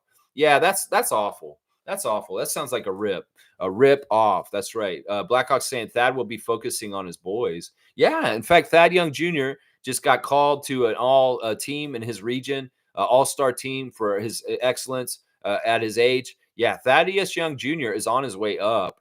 And man, if Thad had just held out a couple more years, he could be Bron and Bronny. Andrew saying, yeah, Cool Cat, that's one good thing about it. You can watch past games, even games from the 60s. Oh, that's kind of cool. That's pretty cool. David saying, Tom's the GOAT. I agree with that. Nameless saying, well, if the Raptors are invested in Garrett Temple, I'm invested in the Raptor Freak family. There you go, Nameless. There you go, Paisano. Are you on a call right now? Are you out there fixing some plumbing right now? Nameless, my guy, he went into school for plumbing and we didn't see him for a while. And now he's a full-fledged plumber at this point. And we're so proud of Nameless, my Italian teacher. And we're so happy when he can show up on the chat live with us. Blackhawk saying, I had League Pass, but once I realized they won't play live Raptors home games, I ditched it. Yeah, what's the point then? What is the point then? Yeah, I get it. I get it right there. Yeah, let's see. All right, am I almost at the end of the chat? Hey, there's King Brian. King Brian checking in. Y'all from To The Point, the point. It's a great basketball YouTube channel and covering the Raptors, Team Canada, all kinds of Canadian basketball issues. We love King Brian. Good to see him, man. What's up, Freak Nation? Rick Bucher said Clutch reached out to him to vote for LaFlop as MVP, for your information. Well, I wouldn't put past anything on Rich Paul and Clutch. Kevin Durant celebrating Rich Paul, calling him a living legend on his Twitter yesterday, because there's an article out about Rich Paul and his empire out there. And I wouldn't put past this. It's nefarious. In some ways, Clutch has lobbying kind of things going on, kind of like the same action of politics. You know, there's lobbyist groups that try and protect and do different things. Well, I'm pretty sure that Rich Paul and Clutch are lobbying in different places in different ways for their interests and doing different things in different ways. And this may be just a manifestation of that, Brian, right here. Yeah, pause. Blackhawk saying, isn't Media Day today? No, Media Day will be next Monday. It's going to be in 3 days. It'll be first thing Monday morning, 9:30 a.m. While I'm on, maybe we should do a live watch along with the Media Day, and you guys can watch me actually while we watch it, and I'll make little comments in between it. We'll watch them, and maybe I'll say little things. I don't know. We did that last year, and it was kind of tedious. It's a long stream. It ended up being like really long. In some ways, maybe I shouldn't do my stream at the same time as the interviews. Maybe we should all watch the interviews, and then maybe when the interviews are over, I'll do a live stream in the afternoon on Monday. After all the Media Day interviews are done, we'll have to figure this out. In some ways, maybe we'll talk about it more this weekend. And maybe it's not a 9:30 start on Monday because we're watching the interviews. And then when the interviews are over and concluded, then I'll do my reactions in the afternoon. So it could be on Monday. We're doing a later stream just because we want to give all our attention to Masai and Darko and the players. So yeah, Media Day is on Monday, guys. It's on Monday. Seymour saying, I don't like Bruno. He played for our rivals, the Celtics and the Hawks. Yeah, I don't hold that against him. In some ways, him being from Angola, him being basketball without borders goes a long way. And honestly, there seems like there's a very nice synergy between him and Masai and Emmanuel Quickly and some of the other players on the team. I think that Darko likes him too. So I'm not going to hold this against him, Seymour, that he played for the Celtics at one point. I don't care that he played for the Hawks. Let's see. Yeah. Let's see. Bryce is correcting that the Media Day is on Monday. That's right. And David's saying, make sure you're live, everybody. That's right. Make sure you're live. Bobo is gotten right away by Bryce Lawson. Very quick fingers. 150 points for him, getting the classic car of the day. So Seymour saying Manute was darker. I think you're right. I think you're pretty right. I don't know. Yeah, it's tough to say. It's tough to say. Andrew's saying he was as good as Wemby, according to Shaq, laughing my ass off. You're saying that about Bobo? That's what Shaq said? Yeah, that's crazy. That's crazy. Bobo has a lot of potential.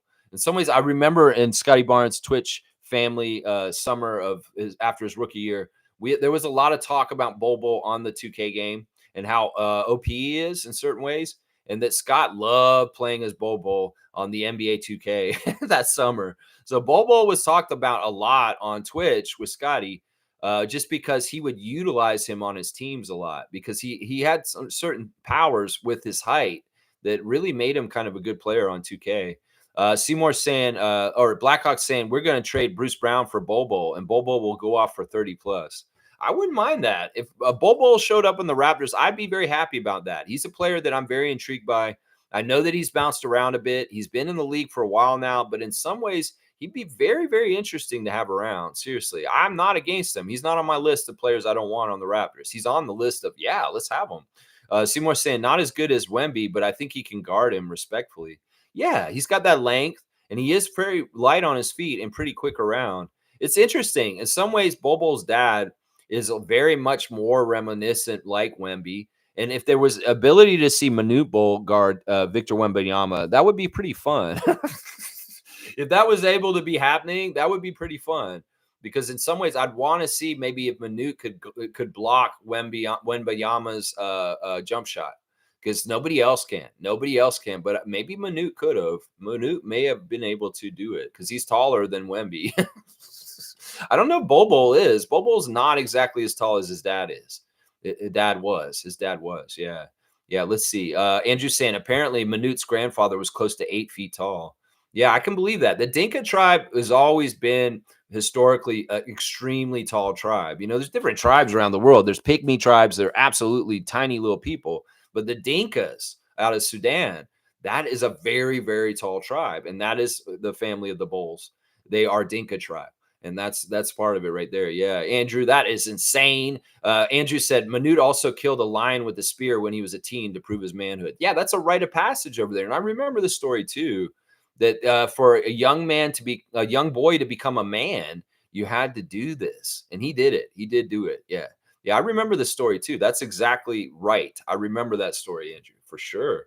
Blackhawk saying we have a teenager from Quebec. I believe that is close to 8 feet. Yeah, we were talking about him earlier this week. The 7'3" kid who's in middle school playing in the Space Jam jersey.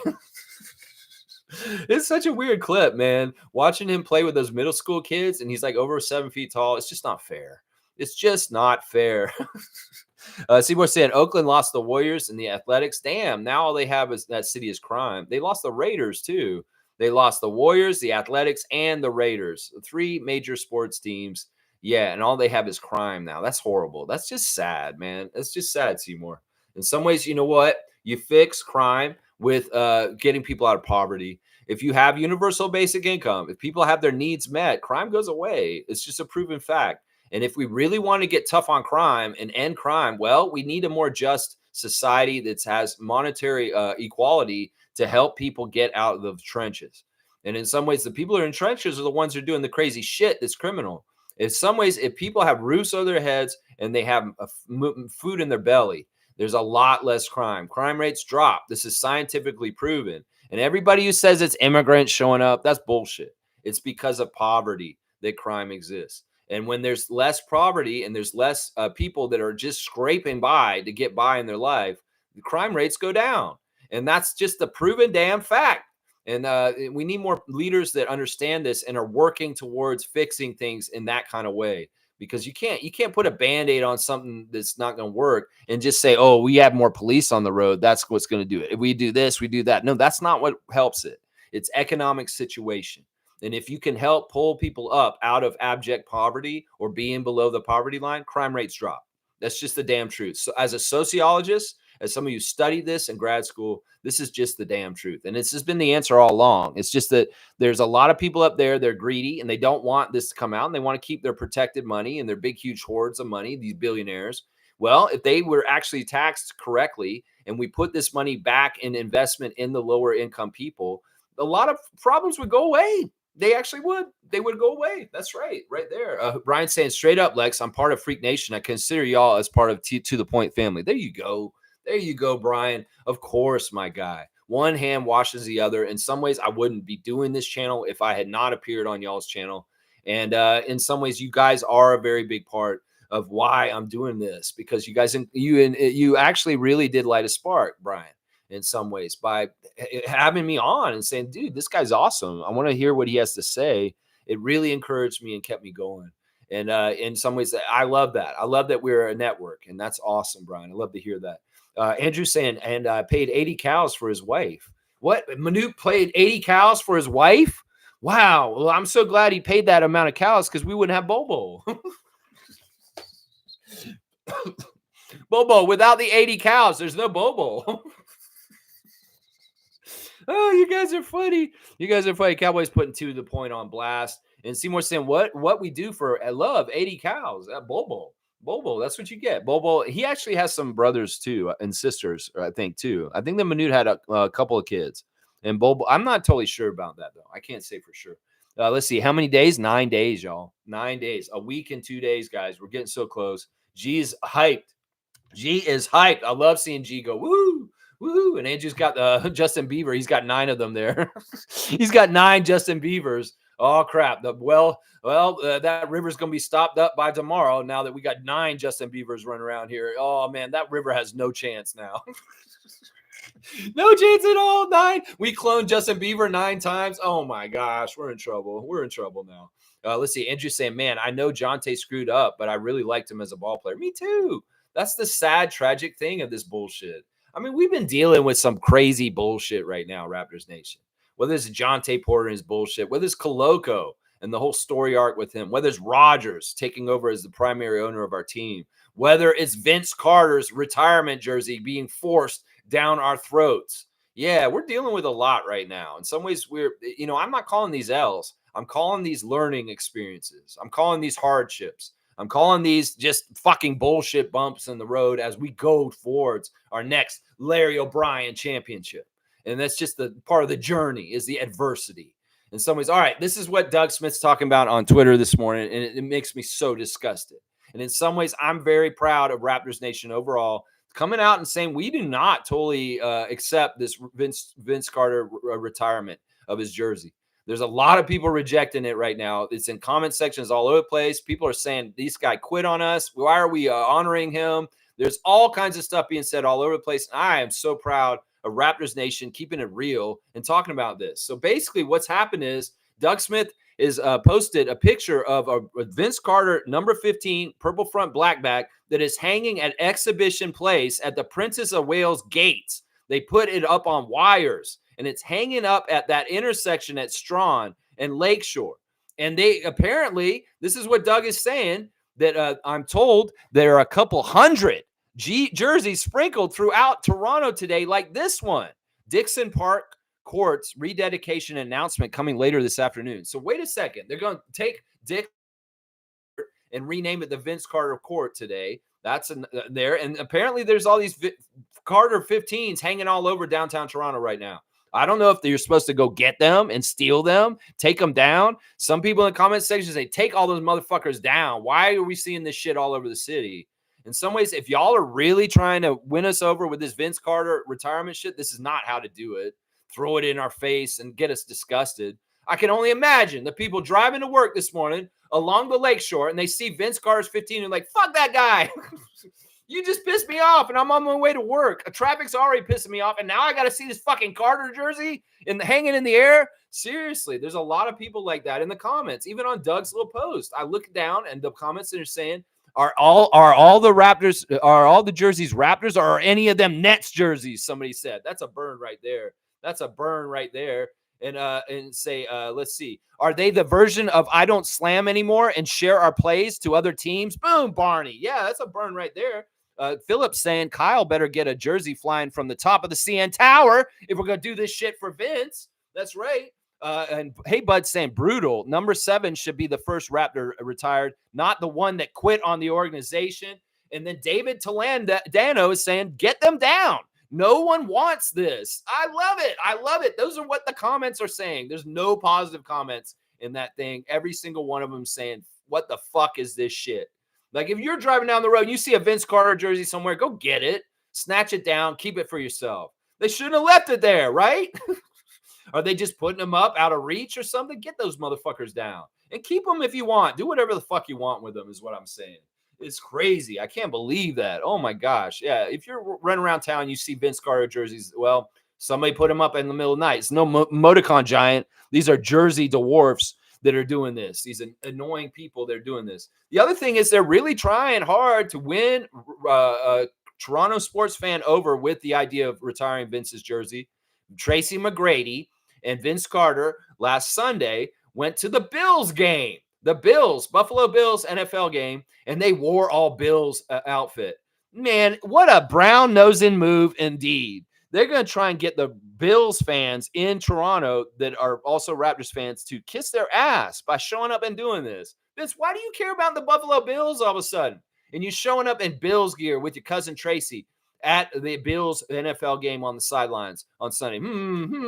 This sounds like some sort of ploy to try and win over, smooth over, get people in the Raptors nation more okay with your jersey getting retired. Oh, look, he must not be that bad. He's wearing a Bills jersey, honey. I love the Bills. They're our team in Toronto. This is bullshit with your brown nose. Sticking your nose right up in the ass of Raptors fans just to try and ingratiate yourself. Why don't you just fucking come clean and come correct instead of doing all this little shady shit, Vince? You just need to come clean and talk about what you did and just come clean. That'll go a long way with people like me. Instead, you're going to go and say, I'm going to go enjoy a Bills game and I'm going to wear Bills stuff and act like I'm a Bills fan all of a sudden to try and get in the back door of trying to be happy with the Toronto sports fan nation. Because we know a lot of the sports fans in Toronto are Bills fans. So this is a total brown nose move is what I'm saying right now, that they did that. And in some ways, Tracy, you're cool. Don't worry about it. You want to go be a Bills game and do that? That's fine. But Vince, we know what you're doing. We're not stupid. You're trying to ingratiate yourself in a dumbass way by going to a Bills game and wearing a Bills jersey. That's still an American team, motherfucker, is what I'll say right there. Yeah, that's still an American team, Mr.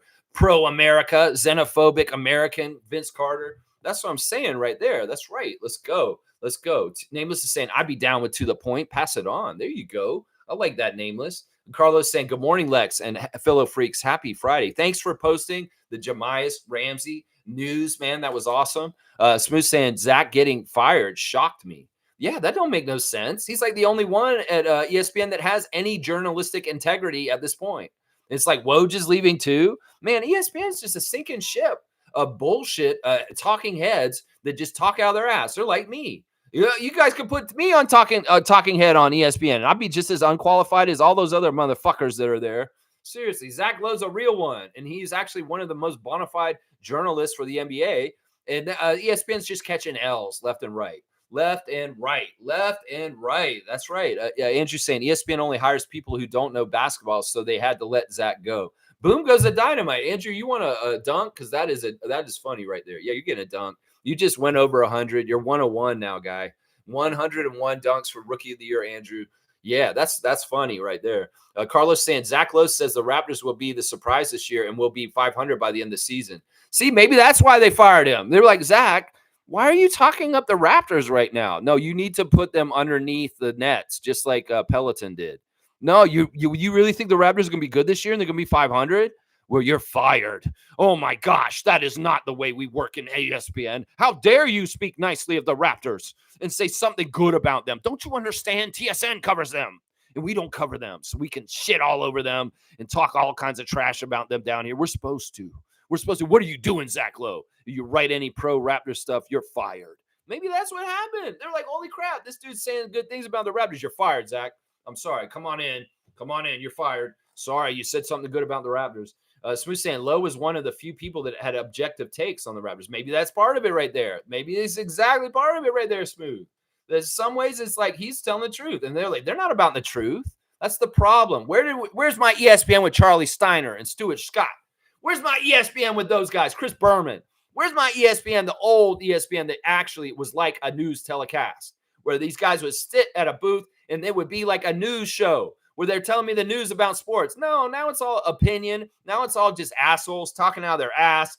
That's what ESPN is at this point. In some ways, it's PTI's fault with fucking Wilbon and Kornheiser starting this whole genre of talking back and forth bullshit that the whole entire fucking channel has become. It's just like MTV. MTV started out with music videos, and where you could actually watch music videos. And then they start reality TV, all kinds of places with the real world and all this kind of bullshit. And then at some point, the percentage of real music videos on MTV turned into just 18 and pregnant and bullshit like that. It's like ESPN, your decline from real journalism of Chris Berman, Charlie Steiner, Stuart Scott, Craig Kilborn, all that shit is fucking, where's that fucking shit gone in the decades since? Yeah, we got to this point where you fire one of the only true journalists you have around still. What an L? L. L is for low, and y'all have taken an L on firing him. That's right.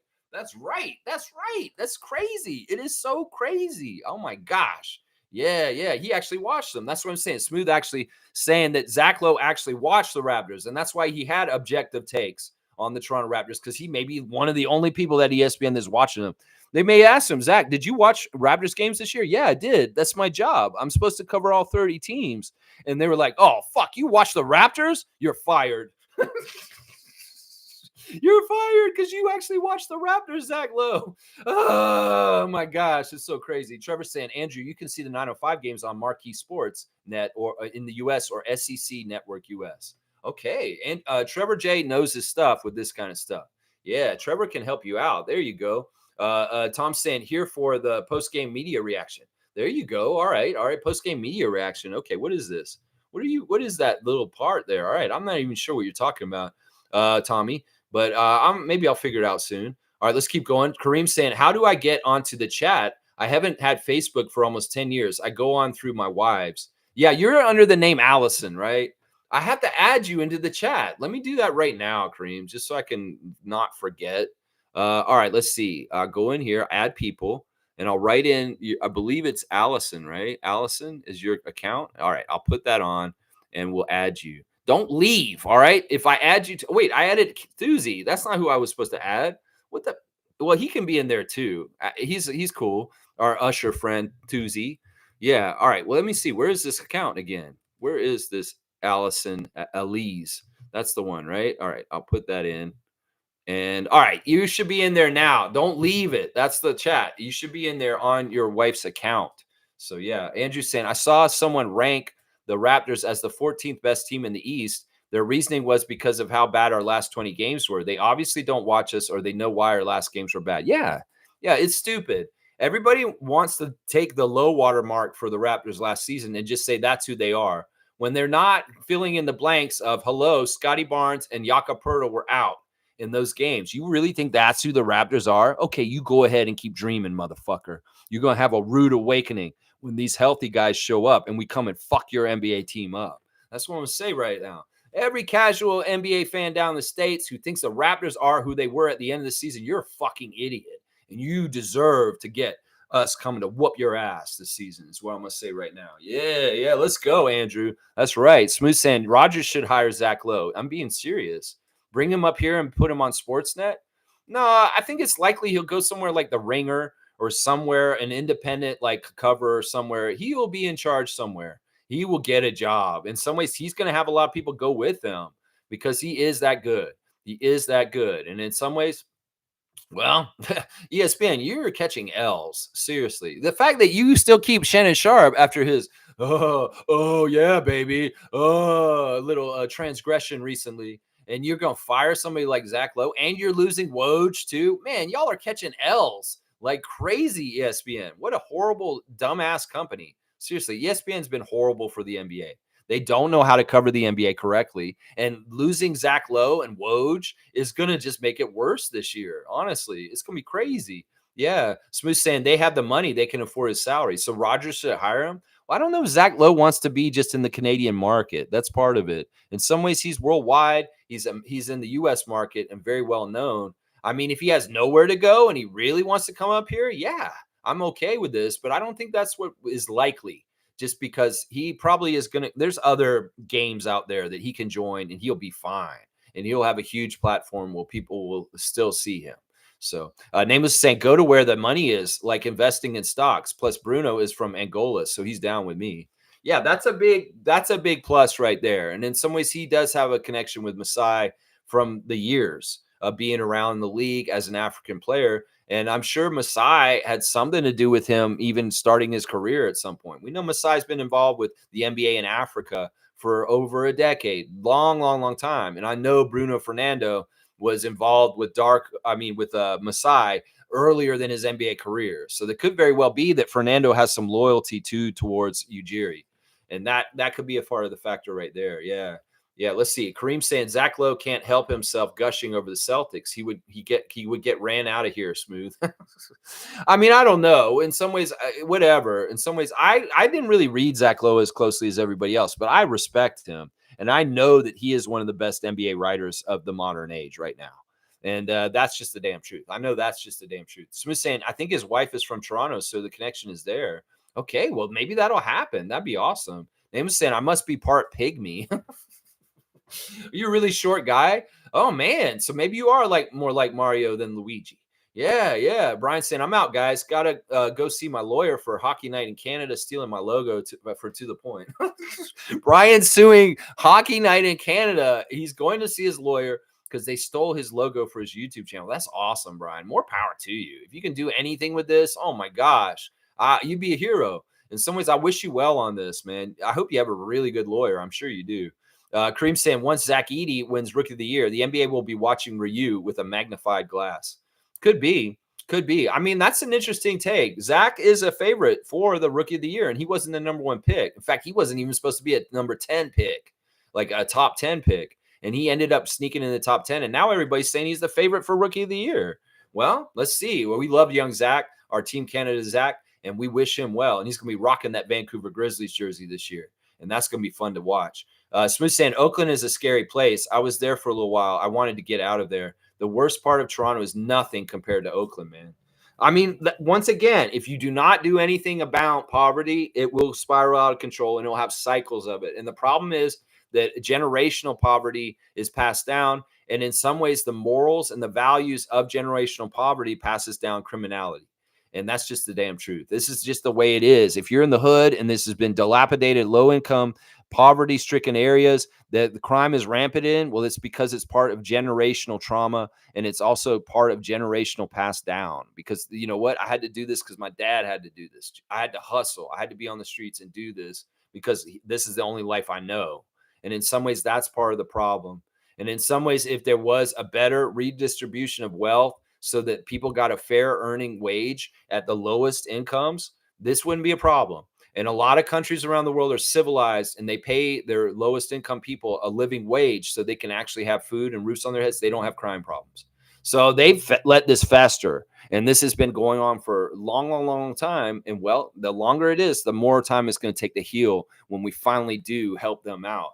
And I do believe we will at some point because honestly, at some point, there's going to be a tipping point in our world, whether it's with climate change or the very, very, very greedy inequality in wealth is going to be some sort of tipping point. It could be a let them eat cake moment. Yeah. Yeah. It could get like that where, you know what? Eat the rich for sure. Let's do it. And then, or it could be that we're living in a planet that just won't allow us to live happily or healthily because there's no clean air. There's no clean water. The oceans are rising and people are having to move and everything is chaotic because our climate is absolutely getting worse and worse. The storm that's hitting U.S. today and yesterday is very much a symbol of this issue. This is a very huge storm. In fact, hearing from my friends in Tallahassee about what's happening down there, this is not like the normal hurricane season. This is a very, very powerful storm that got together very quickly with a lot of speed in a very short period of time to cause ultimate devastation to counties like Taylor County, Florida, and Jefferson County, Florida. Yeah, very, very scary storm. And it is symbolic of the worst and worst stuff coming, whether it's wildfires, whether it's rising sea levels, whether it's an increased activity in the hurricane season. These are all symbolic of the problems with climate change. Right there. Yeah, yeah, right there. Yeah, let's go. Let's go. Kareem saying, I know Oakland is bad, but you know what Toronto is bad at? Construction. That's not non sequitur, but he's going to take a chance to kick Toronto down for stuff like this. Yeah, I'm with you, man. I'm with you. In some ways, it's ridiculous how we're dealing with our roads here. All right, you're back over 300, Kareem. You're at 302. 302 dunks for Kareem. Let's see. Carlos saying the Dixon court was the court that Vince had built 20 years ago. They just repainted and renewed it. That makes sense. That makes sense. Okay, cool. So they're going to repaint it and renew it, and they'll probably call it Vince Carter Court. And I have no problem with that. In some ways, that's a great way to honor him. That's a great way to honor him. Jersey retirement was not. David's saying, yikes, road rage is bad enough out there. Now they're hanging jerseys above the highway. What a mess. David, that's not from far from your house. Can you go down there with some wire cutters? Can you go down there with it, cut the rope down and get that jersey out there? You might save some accidents if you can do that. Go down to the Princess of Wales gates. Help us out, David. You're a humanitarian. Come on, St. David. Help us here. Seymour saying city arsonist. Yikes. Yikes. Some people are going to burn some things down. Yikes. Kareem saying, why is everyone so caught up with this whole VC thing? It was a bad breakup. No breakups are easy. Some get dirty, but don't let the breakup demolish what was built. VC has imprinted Canadian basketball. I get that. But once again, a lot of people, this analogy really works. If you were with a woman and she was horrible to you, she's abusive, and she was so bad to you in the end and like really left you in a bad place and was abusive and bad to you. And then like 20 years later, you're going to have like a family reunion and that person's a guest of honor. That's not cool, man. That's not cool. In some ways, like people are like, yeah, I don't want my divorced wife coming to the family reunion and she's the guest of honor. Fuck that shit. You know, that's in some ways what it is. Like if I was in this situation, and like 25 years later, I had to celebrate my ex-wife who walked out on me and quit on me, I would be like, fuck that shit. I do not want to go to a celebration of my ex-wife. This is legit what I'm saying right now. My ex-wife is in North Carolina. I don't know where she is exactly, but if they were going to have some sort of celebration for my ex-wife and I had to attend it, I'd be pissed off. And this is the same thing. In some ways, you're lucky, Kareem. You've been with your wife the whole time. You're fine. But I have an ex. I've been divorced for 14 years now. I don't want to circle around in 10 years and celebrate my ex-wife for no reason other than, oh, she's so great and this and that. Fuck that shit. And call me cold and callous. Call me we're moving on. Call me this or that. No. I have self-pride, and that's what it is. I have self-pride. In some ways, this is a gaslighting move by the NBA and the US to say the Canada and Toronto has to honor Vince Carter. In some ways, it should be up to us. But in some ways, they're forcing us to do this. And that sucks. And in some ways, that's part of it also that pisses me off about it. Yeah, Isaac's saying, I'm going to hang up my Joey Graham jersey in the tree in the front yard in honor of Vince, too. Thanks, Vince. There you go. There you go, Isaac. I like that. That's a little weird. But yeah, well, I like it. We'll go ahead and give you a dunk. That's a weird one right there, man. I'm telling you. All right, Isaac's at 119. 119 for Isaac Campbell. Yeah, all right, let's keep going. Blackhawks saying, I'm down with the jersey retirement. Therefore, Masai did this just for me. I'm a king. Bill might make the Super Bowl this year. Bills might make the Super Bowl? Okay, that's good. That's good to hear. I know people up here will be happy. Listen, I'm accepting it, but I can still talk shit about it. I think that's your right. I mean, are we just supposed to be bootlickers and just fall in line and say, yeah, lick the shoe of Vince Carter and kiss his ass? Fuck that shit. Fuck that shit. Y'all put it up there. The symbol's there, but I don't have to like it, and I don't have to cheer for it either. I can boo it. If I show up to the ceremony and I boo the shit out of it, that is my right. It's still a free country in Canada, right? Isn't it? So in some ways, that's what I would say right there. Most saying Team Lowry all day, every day. There you go. That's a real one. That's the super fan, Monique Lawrence. And she's saying Team Lowry. First jersey that should have been retired was Kyle Lowry. And Vince Carter maybe could have been third or fourth retired at some point. But, man, it should have been Lowry first.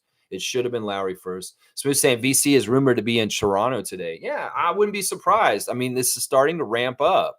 In some ways, he needs to do damage control. I don't think he's smart enough to realize that. Maybe he's too arrogant to realize it. But in some ways, he could start doing some more damage control and interviews on breakfast television and other places. But he's probably such an idiot that he doesn't understand that he should still do damage control. Well, you're going to get what you get, Vince. In some ways, the way you're seeing that this is not totally popular, the way that you're seeing that this is not a slam dunk like your slam dunks, that you are deserving of this, is exactly what you should get. And in some ways, if you've seen all the comments that people are putting in comments places around your jersey retirement, you deserve to see just how much people feel about you that way also. You really do. And in some ways, that's exactly what this is. You can see later when DeRozan and Lowry get their jerseys retired, just how unequivocally 100% there is love for those individuals. And the fact that you're going to get a half-assed 50% a celebration for you, well, that's just like the last 20 games you played for Sam Mitchell and the Raptors in 2004. And in some ways, you get what you get. You good that energy to us? Well, you're going to get that energy from us in celebrating how we celebrate your jersey retirement. And are you expecting everybody to just be real nice and right? Oh, I love Vince. His dunks are so great. Yeah, maybe if you're like 12 and you weren't around when this happened, you can go ahead and put those comments in. But Vince, you need to see everybody's opinion on you. And you should be feeling exactly the negativity that is coming at you also, because it's just right. Because in some ways, one begets the other. One begets the other. And in some ways, your energy and the way you half-ass the end of your Raptors career, well, we're going to half-ass your jersey retirement too. How about that? How about that? It's just equal. It's just equal, motherfucker. And if you think everybody's just going to come down there and cheer you, you're going to be wrong. Watch. You're going to get the boos once again. And you know what? That healing and stuff, you could come more correct with certain ways. You would get more healing from us and you would get things more smoothed over, but you're incapable because in some ways your ego is so blinding to see everything about the situation in your part and why it's like this. And if you don't take any accountability, well, you're going to get what you get, Vince. You're going to get what you get. So maybe do some interviews and maybe you can start fixing things if you start coming correct, is what I'm saying right now. Yeah. Admit what you did. Admit that you were wrong. Admit that you would take it back. Admit that you fucking did the fans of Toronto wrong. Seriously.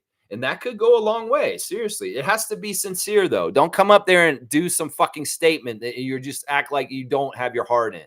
You better fucking come sincere and real. Because in some ways, one of the biggest knocks about you, Vince, is you're not a real guy. You're a fake ass motherfucker. So how about that? How about that? Boom goes the dynamite. Lex on a freak out. That's right. We're freaking out on a Friday. Let's go. Let's see. Cream saying Zach Lowe is looking for work while Shannon Sharp is having sex on live feeds. Kendrick Perkins is a complete crap, yet is featured on all these sports shows. I know. ESPN's a sinking ship, and it should not be looked at as any kind of journalistic channel. It's not journalistic. It's sports entertainment, and it's just if you want to see people get bent out of shape and upset just for no reason, well, go ahead and watch ESPN. Seriously. Kareem saying, I actually like PTI. It stays true and keeps sports as its only subject. But it's the beginning of it. In some ways, I like that they've kept it to what it is. I used to love PTI. I used to watch it all the time until Kornheiser said some out-of-pocket shit about our team that pissed me the fuck off. And it made me realize that he is very anti-Toronto Raptors. And I'm like, fuck Tony Kornheiser. I will not watch this show ever again because he just said one of those fucking stupid-ass U.S. media things about the Toronto Raptors that was completely unfair. And it just shows that he has a blind spot and that he's just another one of those fuckers down in the States that does not cover the Raptors correctly because they don't even watch them. You know what, Tony? Fuck you. You're a Wizards fan, so you're miserable ass. We're going to beat your team on the 6th in Montreal, bitch. And you can fucking whine about that on PTI next. How about that, motherfucker? That's for Tony Kornheiser. 2-finger salute. Wilbon, you're all right. That's what I'll say right there. Yeah. Andrew saying hit that like button. Seymour saying, Lex, is the Seminole tribe black people or really dark natives? I don't know. That's an interesting question.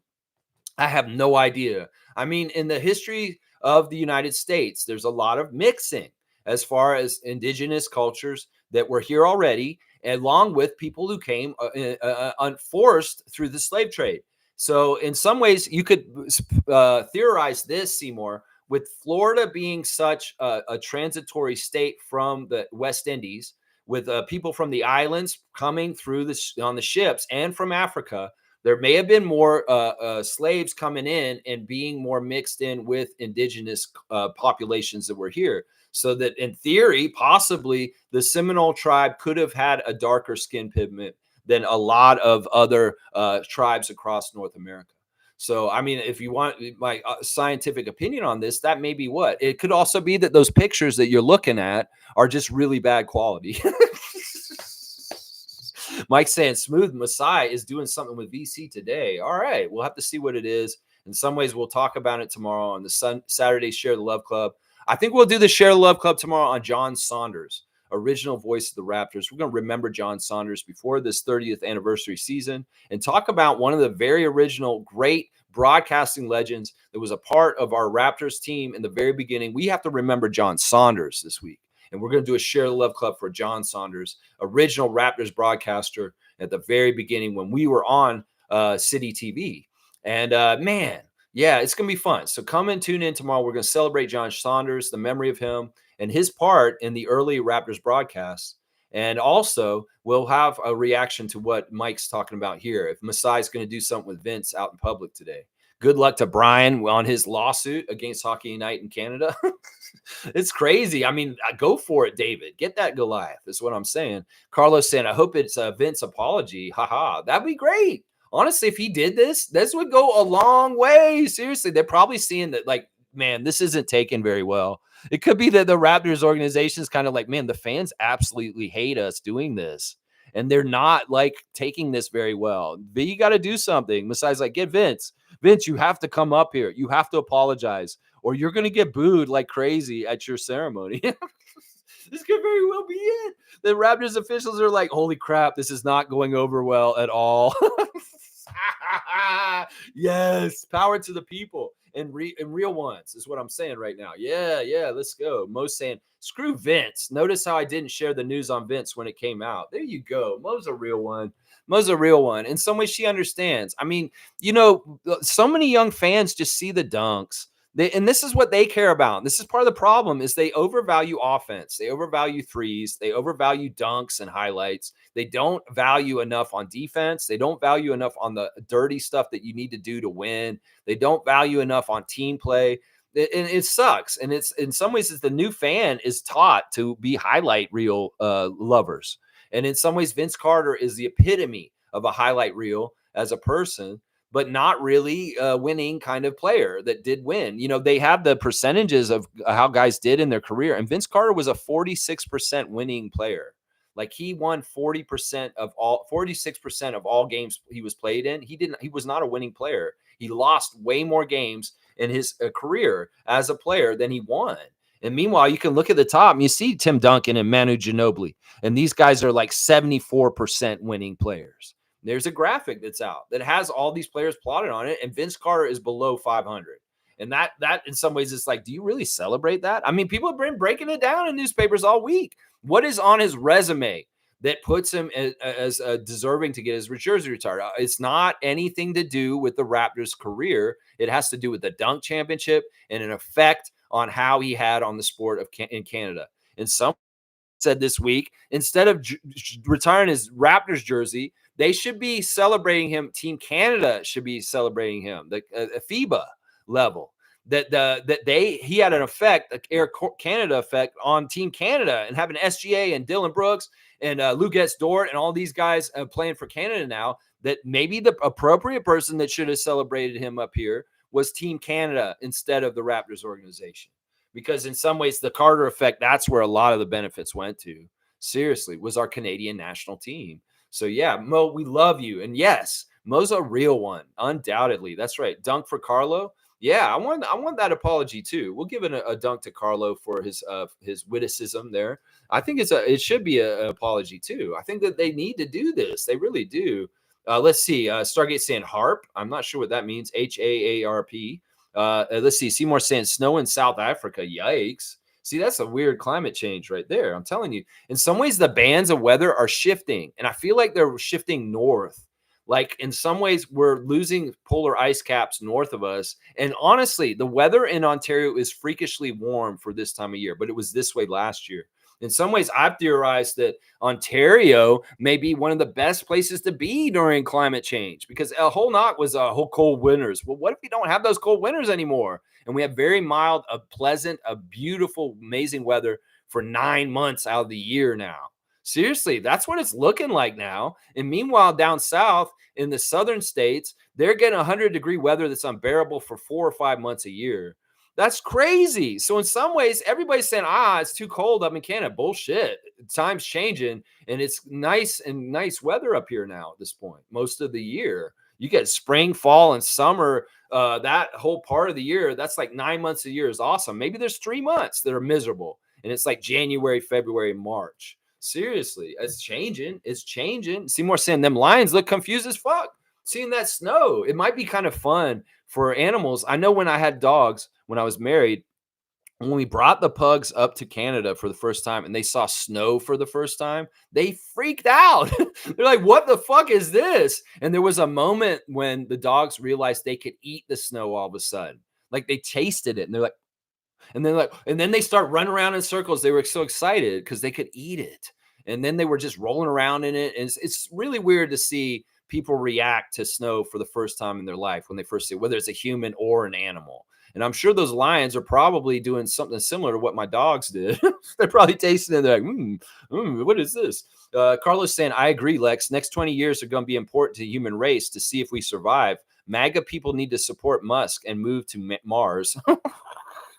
Man, it's crazy. In some ways, look, there's a real problem right now. I'm really worried about this election in the States because there's people that are MAGA people that are doing weird rule changes to things in different states, whether it's Georgia, North Carolina. They're trying to do things to rig the election to help Donald.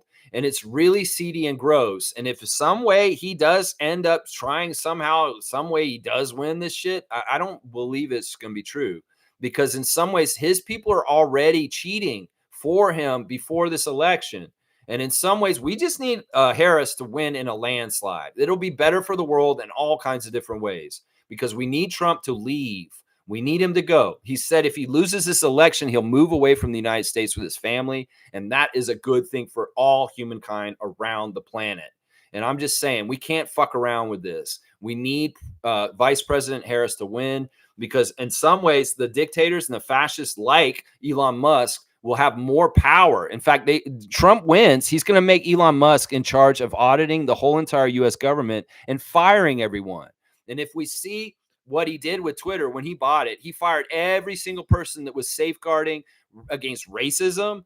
All kinds of different things on Twitter went out the window, and he automized it with AI, and he took people's jobs. And we see the state that Twitter is in now after a year or so of Elon owning it. Well, so just imagine if Trump put him in his cabinet and he made him in charge of auditing all of the departments in the federal government for the United States, and he's throwing out all the oversight people, and he's replacing and downsizing to like maybe one guy who's overworked doing everything in that one department. Does that sound like that's a good idea? No, it isn't. And in some ways, oversight committees are there to protect the environment. Oversight committees are there to protect us from criminals at the high levels of society that have a lot of money. And that's why they don't want to fund the IRS, because the IRS will come around and catch somebody stealing $236 million from the taxpayers. So that's what I'm saying. This is a very important choice. And anybody who has a vote in the U.S. this fall needs to do it and be smart, because things can get really, really crazy and dystopian if they go wrong in November. Trust me, they really, really can. So we need to be smart here. Carlos saying, apologies to my MAGA brothers and sisters. Only billionaires should go to Mars instead. Yeah, and go on a really untested rocket, please. Just go on. Oh, you want to play space games, Bezos and Musk? Why don't y'all go up there and just fucking, we'll see what happens. Y'all go on then. I mean, instead of playing space games, they could feed everybody and home everybody. But instead, they're caught up in their little boy egos. And it's like they're 7. Ooh, I'm going to space, mommy. Why don't you feed every fucking poor person? And you may be a god on this planet if you actually fix the real social problems on this planet. But no, you want to play your little space games, you fuck faces. Yeah, there you go. Andrew saying, I hope they put Kyle's jersey beside the championship banner.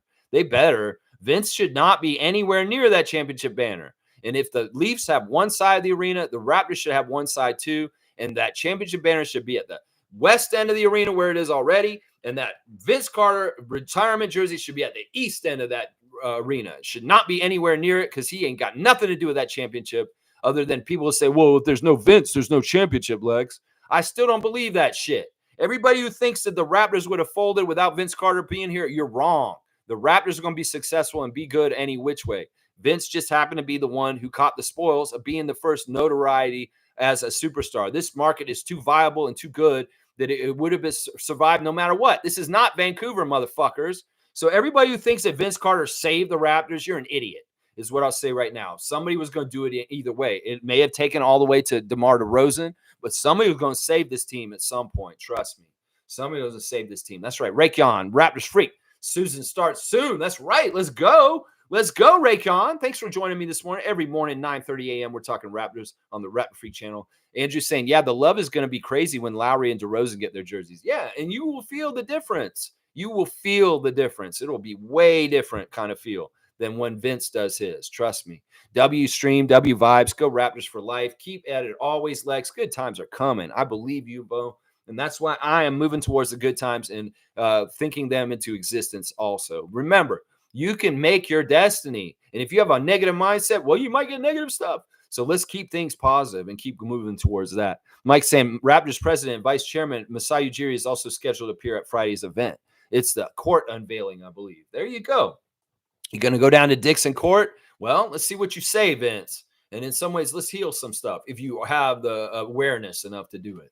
Seriously. Tommy's got Mo on blast with the crystal ball. I love it. She's seeing the good stuff coming. There's some championships right there. And there's some steak over sizzle. I love it. Have an awesome day and a weekend. To you too, Tommy. Thanks for all the gifted memberships today. Absolutely fantastic stuff. Tom's the daily MVP today. That's for sure. Trevor saying, I love what Pascal answered the reporter's question surprisingly when the Raptors won the championship. Yeah, I didn't watch that clip. I do not follow Raptors 306. And Trevor, don't post any of his shit in our chat anymore because honestly, I have nothing to do with that fuck face. And honestly, I don't want to see his shit in our chat. Seriously. So, yeah, I don't know what that's in context to. You're saying is when the Raptors won the championship. I remember that clip, but we're talking about something that happened like 5 years ago or something or a while ago. And in some ways, that's old news. That's not actually news. Cowboy saying later, Lex and Mo and Freaks, have a great and safe day. Let's go. Thank you, Cowboy. You have a great day, Bradley. And cool. Blackhawk saying cool, Cowboy. And Kareem saying lions can't camouflage in snow. They probably have to diet now for a couple of weeks. Oh man, this is such a road we went down. I don't know why this started happening, but whatever. Let's see. Seymour saying HAARP is the 1,000 antennas in Alaska pointing to the sky. It's a weather machine, but us U.S. military has it and may use it as a weapon. It heats the ionosphere. You know, I would trust this. In some ways, I wonder about sometimes why the weather's a certain way in Ontario. You know, think about this: when the Raptors had their All-Star weekend in Toronto. And that weekend was the coldest weekend ever in like Toronto history in like a long time. Was it because the U.S. government didn't want Toronto's market to be so fun? Like, because one of the main overwhelming like reactions to the Toronto All-Star weekend in 2016 was that it was so fucking cold and nobody could get past that. It could the U.S. weather people that are making the weather with what Seymour's saying actually set up bad cold weather for the All-Star weekend that time, because in some ways they saw it as a lot of people from the U.S. were coming up to visit Toronto and they don't want tourist money spent up here. They don't want people to be like, oh, Toronto's so awesome, come over here. No, make it cold as hell.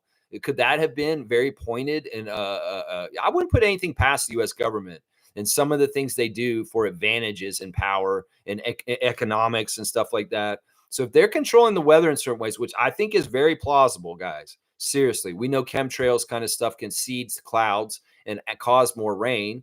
You know, it's very scary and dystopian, but I wouldn't put it past the U.S. government to be trying to control the weather. And in some ways that could be adding to climate change because they're doing something unnatural to our natural climate. And that's scary to me right there. And I wouldn't put it past them. I don't think Seymour's crazy with this comment. And in some ways, like what he's saying could be very plausible and very much a real thing. Kareem's saying Rodgers and Bell would never let one of their cash cows go to shits. Vince never saved the organization. He helped it become more popular at a faster rate. Yeah. He put us on the map. I'll agree with that. But our team was never ever in danger of leaving. It never ever in danger of being in trouble. I mean, it was early on before the Air Canada Center was built. If we had not fulfilled our agreement with the NBA to build a basketball stadium by a certain time, which we were a year late, actually, we could have been in trouble for losing our franchise that way. Also, the problems early on with sports betting.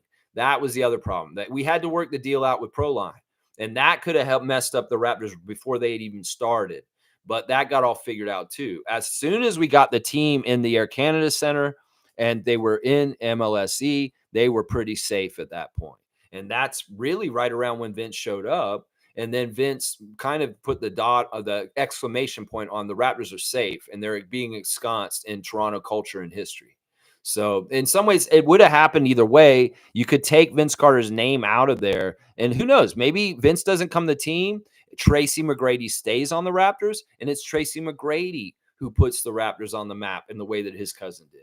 So, I mean, there's a lot of woulda, coulda, shoulda we could do on this. Yeah. And I think Kareem's right. The big companies that were in charge, now they weren't in charge then. You got to understand, Rogers came later, much later. They were not an owner in this group.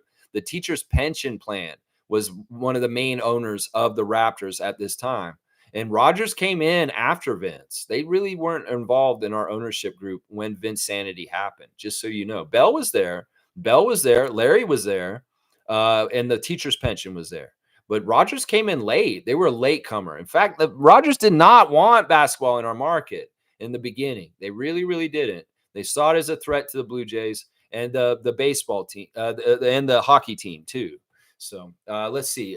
Carlos saying, thanks again, Tom. I'm green again. There you go. Carlo JS, rightfully green as a member of the channel. And David saying, did you ever read that fucking article I emailed you about the ranches and farms and the former forever chemicals fertilizing and sewage and waste? Bonkers. No, David, if you emailed that to me, I don't read emails often. And in some ways, I may have got lost in the shuffle. I don't know, David. I've been so busy. And in some ways, I have so much junk mail in my email. I floss over. I don't read half my mail. Like if you go to my email folder, there's probably like 10,000 unread emails. Some people that get really anal about it would hate my email account because they're like, holy crap, you have like 10,000 unopened emails. I'm like, yeah, I don't open my email unless it's a bill or something I know what it is. And it could be that it just fell in that shuffle, David. Trevor's saying Chicago's more colder than Toronto. It's because of where that we are on the lakes. In some ways, being north of the Great Lakes is helpful to Toronto, and Buffalo gets all the worst stuff. And Chicago, yeah, they're south of a lake, and that's part of why right there. Carlos saying early Raps were good at drafting. Definitely, that was a strength we had. Definitely, and we're still pretty good at drafting, like David just said. All right, let me see what I've got on my tabs. Y'all check out this once again, guys. If you didn't see this earlier, I'm really proud of the work I did on this. It's a really easy way to see the training camp situation for the Raptors going into training camp next week. This link will take you to a spreadsheet, and it's color-coded with the different statuses of the 21 players that are going to training camp for the Raptors this week, and also some of the 905 and the coaches stuff too. All right, let's see. Do we do the Instagram stories? First of all, Teresa Resch is celebrating Women in Sports Canada Body Comp. It's a seminar they're going to be doing in conjunction with Nike and Dove. So body confidence in sport is a topic that Teresa Resch is wanting to talk about in a seminar. Very cool. Norman Powell's put in that grind work. We see him on the court putting that grind in. There's that nice fadeaway shot that he always, his signature fadeaway. Yeah, Norman's looking good. He's getting up there in his career, but you know what? He's still a very powerful NBA player. Let's see. Jamal McGlure still doing Scarborough is a joke stuff. 2 recipients can receive up to $4,000 in a bursary through the Jamal McGlure Foundation. So, yeah, check out what Jamal's doing. There's all kinds of great stuff you can do. The Toronto Comedy Festival, Scarborough's a joke. Good things are happening. So check it all out, and you can see what's up. Yeah, it's good stuff. Pascal is in Greece still. He found a sign that says, "How are you hungry? Let's make you happy." Is he talking about Serge there? Look at that beautiful scenery. Oh, my gosh. Siakam is in paradise right now, and the smile is genuine and real. Yeah, and there he is sleeping on a plane. Very good stuff. And he's reading a book. He said he doesn't, and I guess probably Rick Carlisle gave it to him. And he said, Siakam, I want you to read this book about leadership. And if there's anything from it you get from it to add to your leadership of the Pacers, I'll be very happy. So I bet. And it looks like Siakam's flying from D.C. over to New York. on the plane flight log on the screen in the picture. So yeah, it could be that Siakam's in New York now. He's come back from Greece, flew into DC, and now he's in New York City. Jamal Shedd's got very small stuff on his Instagram stories. I can't see that, Jamal. When you shrink it so small, it's ridiculous. I don't even know how to like comment on this because these guys are so small. Yeah, it's just small. I don't know. Slim Duck showing himself on the court once again, working. That's been very consistent. Chris Boucher is showing the work he's putting in this summer.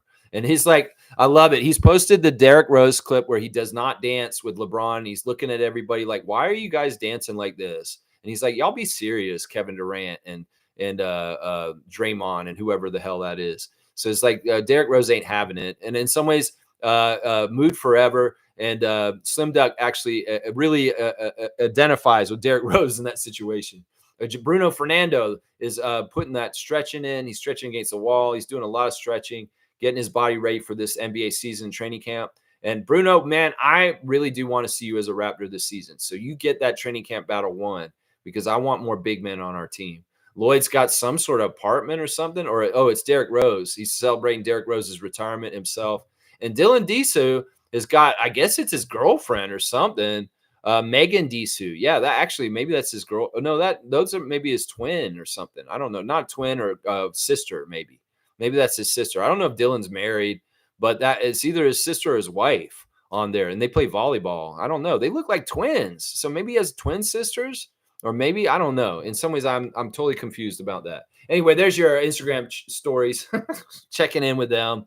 Let's see. Once again, here's sad news from the NBA world. Joe Wolf died, guys. Joe Wolf dead at the age of 59. He's a G League assistant coach recently. He's a UNC player, played for Dean Smith at North Carolina. He's a former NBA player that you guys may know from back in the day. He may be one of the classic cards sometime. We may see Joe Wolf classic card at some point. But yeah, sad to hear that Joe Wolf, former NBA vet, who played for the Clippers, the Nuggets, the Hornets, the Magic, the Blazers, the Celtics, and the Bucks, has passed away at this point. So rest in peace, Joe Wolf, former NBA player. Y'all, if you do want to be in our fantasy basketball league and you were in it last year, I have sent some emails to some of the teams that are not re-upped, and I want to make sure that you're committed to playing in this league. So check your emails and really think strongly. Are you going to put in the effort this year to keep up with your team the whole entire year to be competitive? Because we don't want deadbeat teams. We don't want teams where people are half-assing or not keeping up with their team. So we want really motivated teams. They're going to be active managers all year long. And if you cannot commit to this, do not come back or do not try and get in this league is what I'll say. All right, guys? All right, and let's see. Is that it? I think that's it in my different tabs. There's no birthday today, unfortunately. So let me see what else you guys said in the chat real quick. Blackhawk said Tracy McGrady would never be a lifer for the Raptors. He was dying to get on the Magic. Tracy was Bosch before Bosch, but he didn't need anyone to influence him. No, that's not true, actually. McGrady was heavily influenced to leave Toronto by his handlers and the people in his group around him. And they were told him that you can't be a big star here with your cousin Vince here. It was before super teams. And at that point, everybody said there's one franchise player who's a star. And Tracy was destined to become better and better. But they told him, people in his group said, with your cousin Vince here, you're never going to be outshining him. You'll always be in his shadow. It's kind of like you'll be Pippen to his Jordan. And he bought that. He bought that hook, line, and sinker with them. Little did he know, in the next decade, the Celtics and the Heat would build super teams with that. And he would be like, holy shit, if I just stayed in Toronto, I could have been on a super team with my cousin Vince. So he took bad advice from people in his circle that he needed to leave Toronto. And in some ways, he's come out in the book and said he regrets it and that he should have never left Toronto and he should have stayed and saw what could have happened with Vince. Now, on that note, remember, Tracy was on the Raptors before Vince came here. In fact, Tracy told the Raptors to get Vince as his cousin. He was a very big influence on our front office to get Vince and get him to come here. And a lot of people don't understand that. But Tracy, without Vince coming here, he may have grew into being the guy like Vince who took over, and he would have never left Toronto. I know you think that was destined with him, but it wasn't. In some ways, you got to remember, Tracy came to our team as a very young 18-year-old, and he was so young when he left Toronto. He was only not even 20 yet. So he really hadn't really matured in some ways to understand and have the wherewithal. without Vince here, I think Tracy would have stayed and he would have been that guy instead. So yeah. Yeah, let's see what else you guys are saying real quick, and we'll wrap it up. I'm over 2 hours, so I got to get done. Let's see. Blackhawks saying Tracy and Stoudemire did regret those sentiments after their careers were over. Yeah. Yeah, they saw in hindsight. I mean, even Bosch regrets some of the stuff that happened around with the Raptors. He said the same thing, but in some ways, he's very happy being Heat Nation and turning his back on his Raptors past. He really is primarily a Heat guy. And I don't blame him. He's a champion with the Heat, and that makes sense. That makes sense. Trevor's saying, did the Instagram story? Yeah, I just did it. Seymour saying, I thought Stoudemire was the best player ever in his rookie season, so I was biased for our guy. He was cooking out there. He was the best rookie that year, and he was the rookie of the year, and he was amazing. And the fact that he did it under 6 feet, and for an expansion team that had never, ever existed before that, in some ways, that's a huge accomplishment by Damon Stoudemire to win rookie of the year for a rookie team. That's something in some ways we could tout and say, you know what? He won rookie of the year on a team that had never existed before. And that is very novel and special. I don't know if that's happened in a lot of cases in the history of the NBA where the rookie of the year is on a first year expansion team. That is very, I mean, somebody may need to look that up. Seriously. Trevor saying, I saw Fred VanVleet took a trip. Yeah, Fred's often traveling to places that are remote and out in the middle of nowhere. He takes this from DeMar. DeMar talks about this at a certain point in his off seasons. He likes to go to Montana and just go out in the middle of nowhere and be in a very quiet place where he can see the stars in the sky above. And well, Fred, he's been seen in off seasons out in fishing boats and picturesque mountain scenes. And he does love going on those kind of trips too. Yeah. Cowboys saying Toronto is a basketball city. Boom. That's right. Alley-oop to Lex for the spreadsheet. There you go. All right, Bradley. I'm glad you could see that and get the information digested in an easy way to understand about the situation for the Raptors in training camp. 123 for old Lex on the dunk sheet. That's right. There you go. Blackhawks saying, let the VC sentiments fade away. VC never got higher than his time in Toronto. The history speaks for itself. VC was never number one once he left Toronto. Boom goes a dynamite. That is exactly right. And Mike is backing you up on that. And he's saying McGrady said he wanted to be on the Magic. He's a Floridian at heart. He regretted leaving Toronto because Toronto was successful. Success is the greatest equalizer. Well, hindsight's 2020. And Tracy can say, like, man, I really didn't win a championship. Sure, he was around the Spurs kind of when they won a championship, but does that really count? He wasn't really playing that hard or that much at that time. I don't know. In some ways, Tracy, it could be hindsight's 2020, but in some ways, I think it really was the main reason Tracy left was Vince. And it wasn't necessarily that he wanted to go home. Sure, that was an added bonus going back to Orlando. But in some ways, you also saw that he left Orlando at a certain point. It's not like he was so loyal to the Magic that he just hung around. He went to the Rockets after them. And, it's what it could have, should have, revisionist history. Sure, he saw the Raptors in 2001 do something against the Sixers. And maybe he could have been a little bit more to help us get past that. But we'll never know. And everybody makes their choices. And in some ways, you got to live with them. And that's why I tell Vince, you got to live with your choices at the end of your Raptors career. And you're going to feel them now. And that's just how it is. All right, y'all. Thanks for watching me today. Jahmi'us Ramsey's back with the Raptors in training camp. And I wish him all the luck in trying to get one of the spots on our team this year. But, hey, who's it going to be? Bruno Fernando, Jahmi'us Ramsey, Jamison Battle, Jared Rhoden? I don't know. We're going to have to see training camp in the preseason and see how these guys perform and who's got the advantage. So we'll see, guys. Thanks for watching me today. We'll do the Saturday Share the Love Club tomorrow for John Saunders and broadcasting legend, not just in basketball, but in college football. Very, very much a huge legend in the United States for his college football calls. I used to hear him when I was a kid down south calling the college football games. And then he was the Raptors voice at the beginning of their franchise. And I was like, whoa, this is cool. He's really, really good and famous.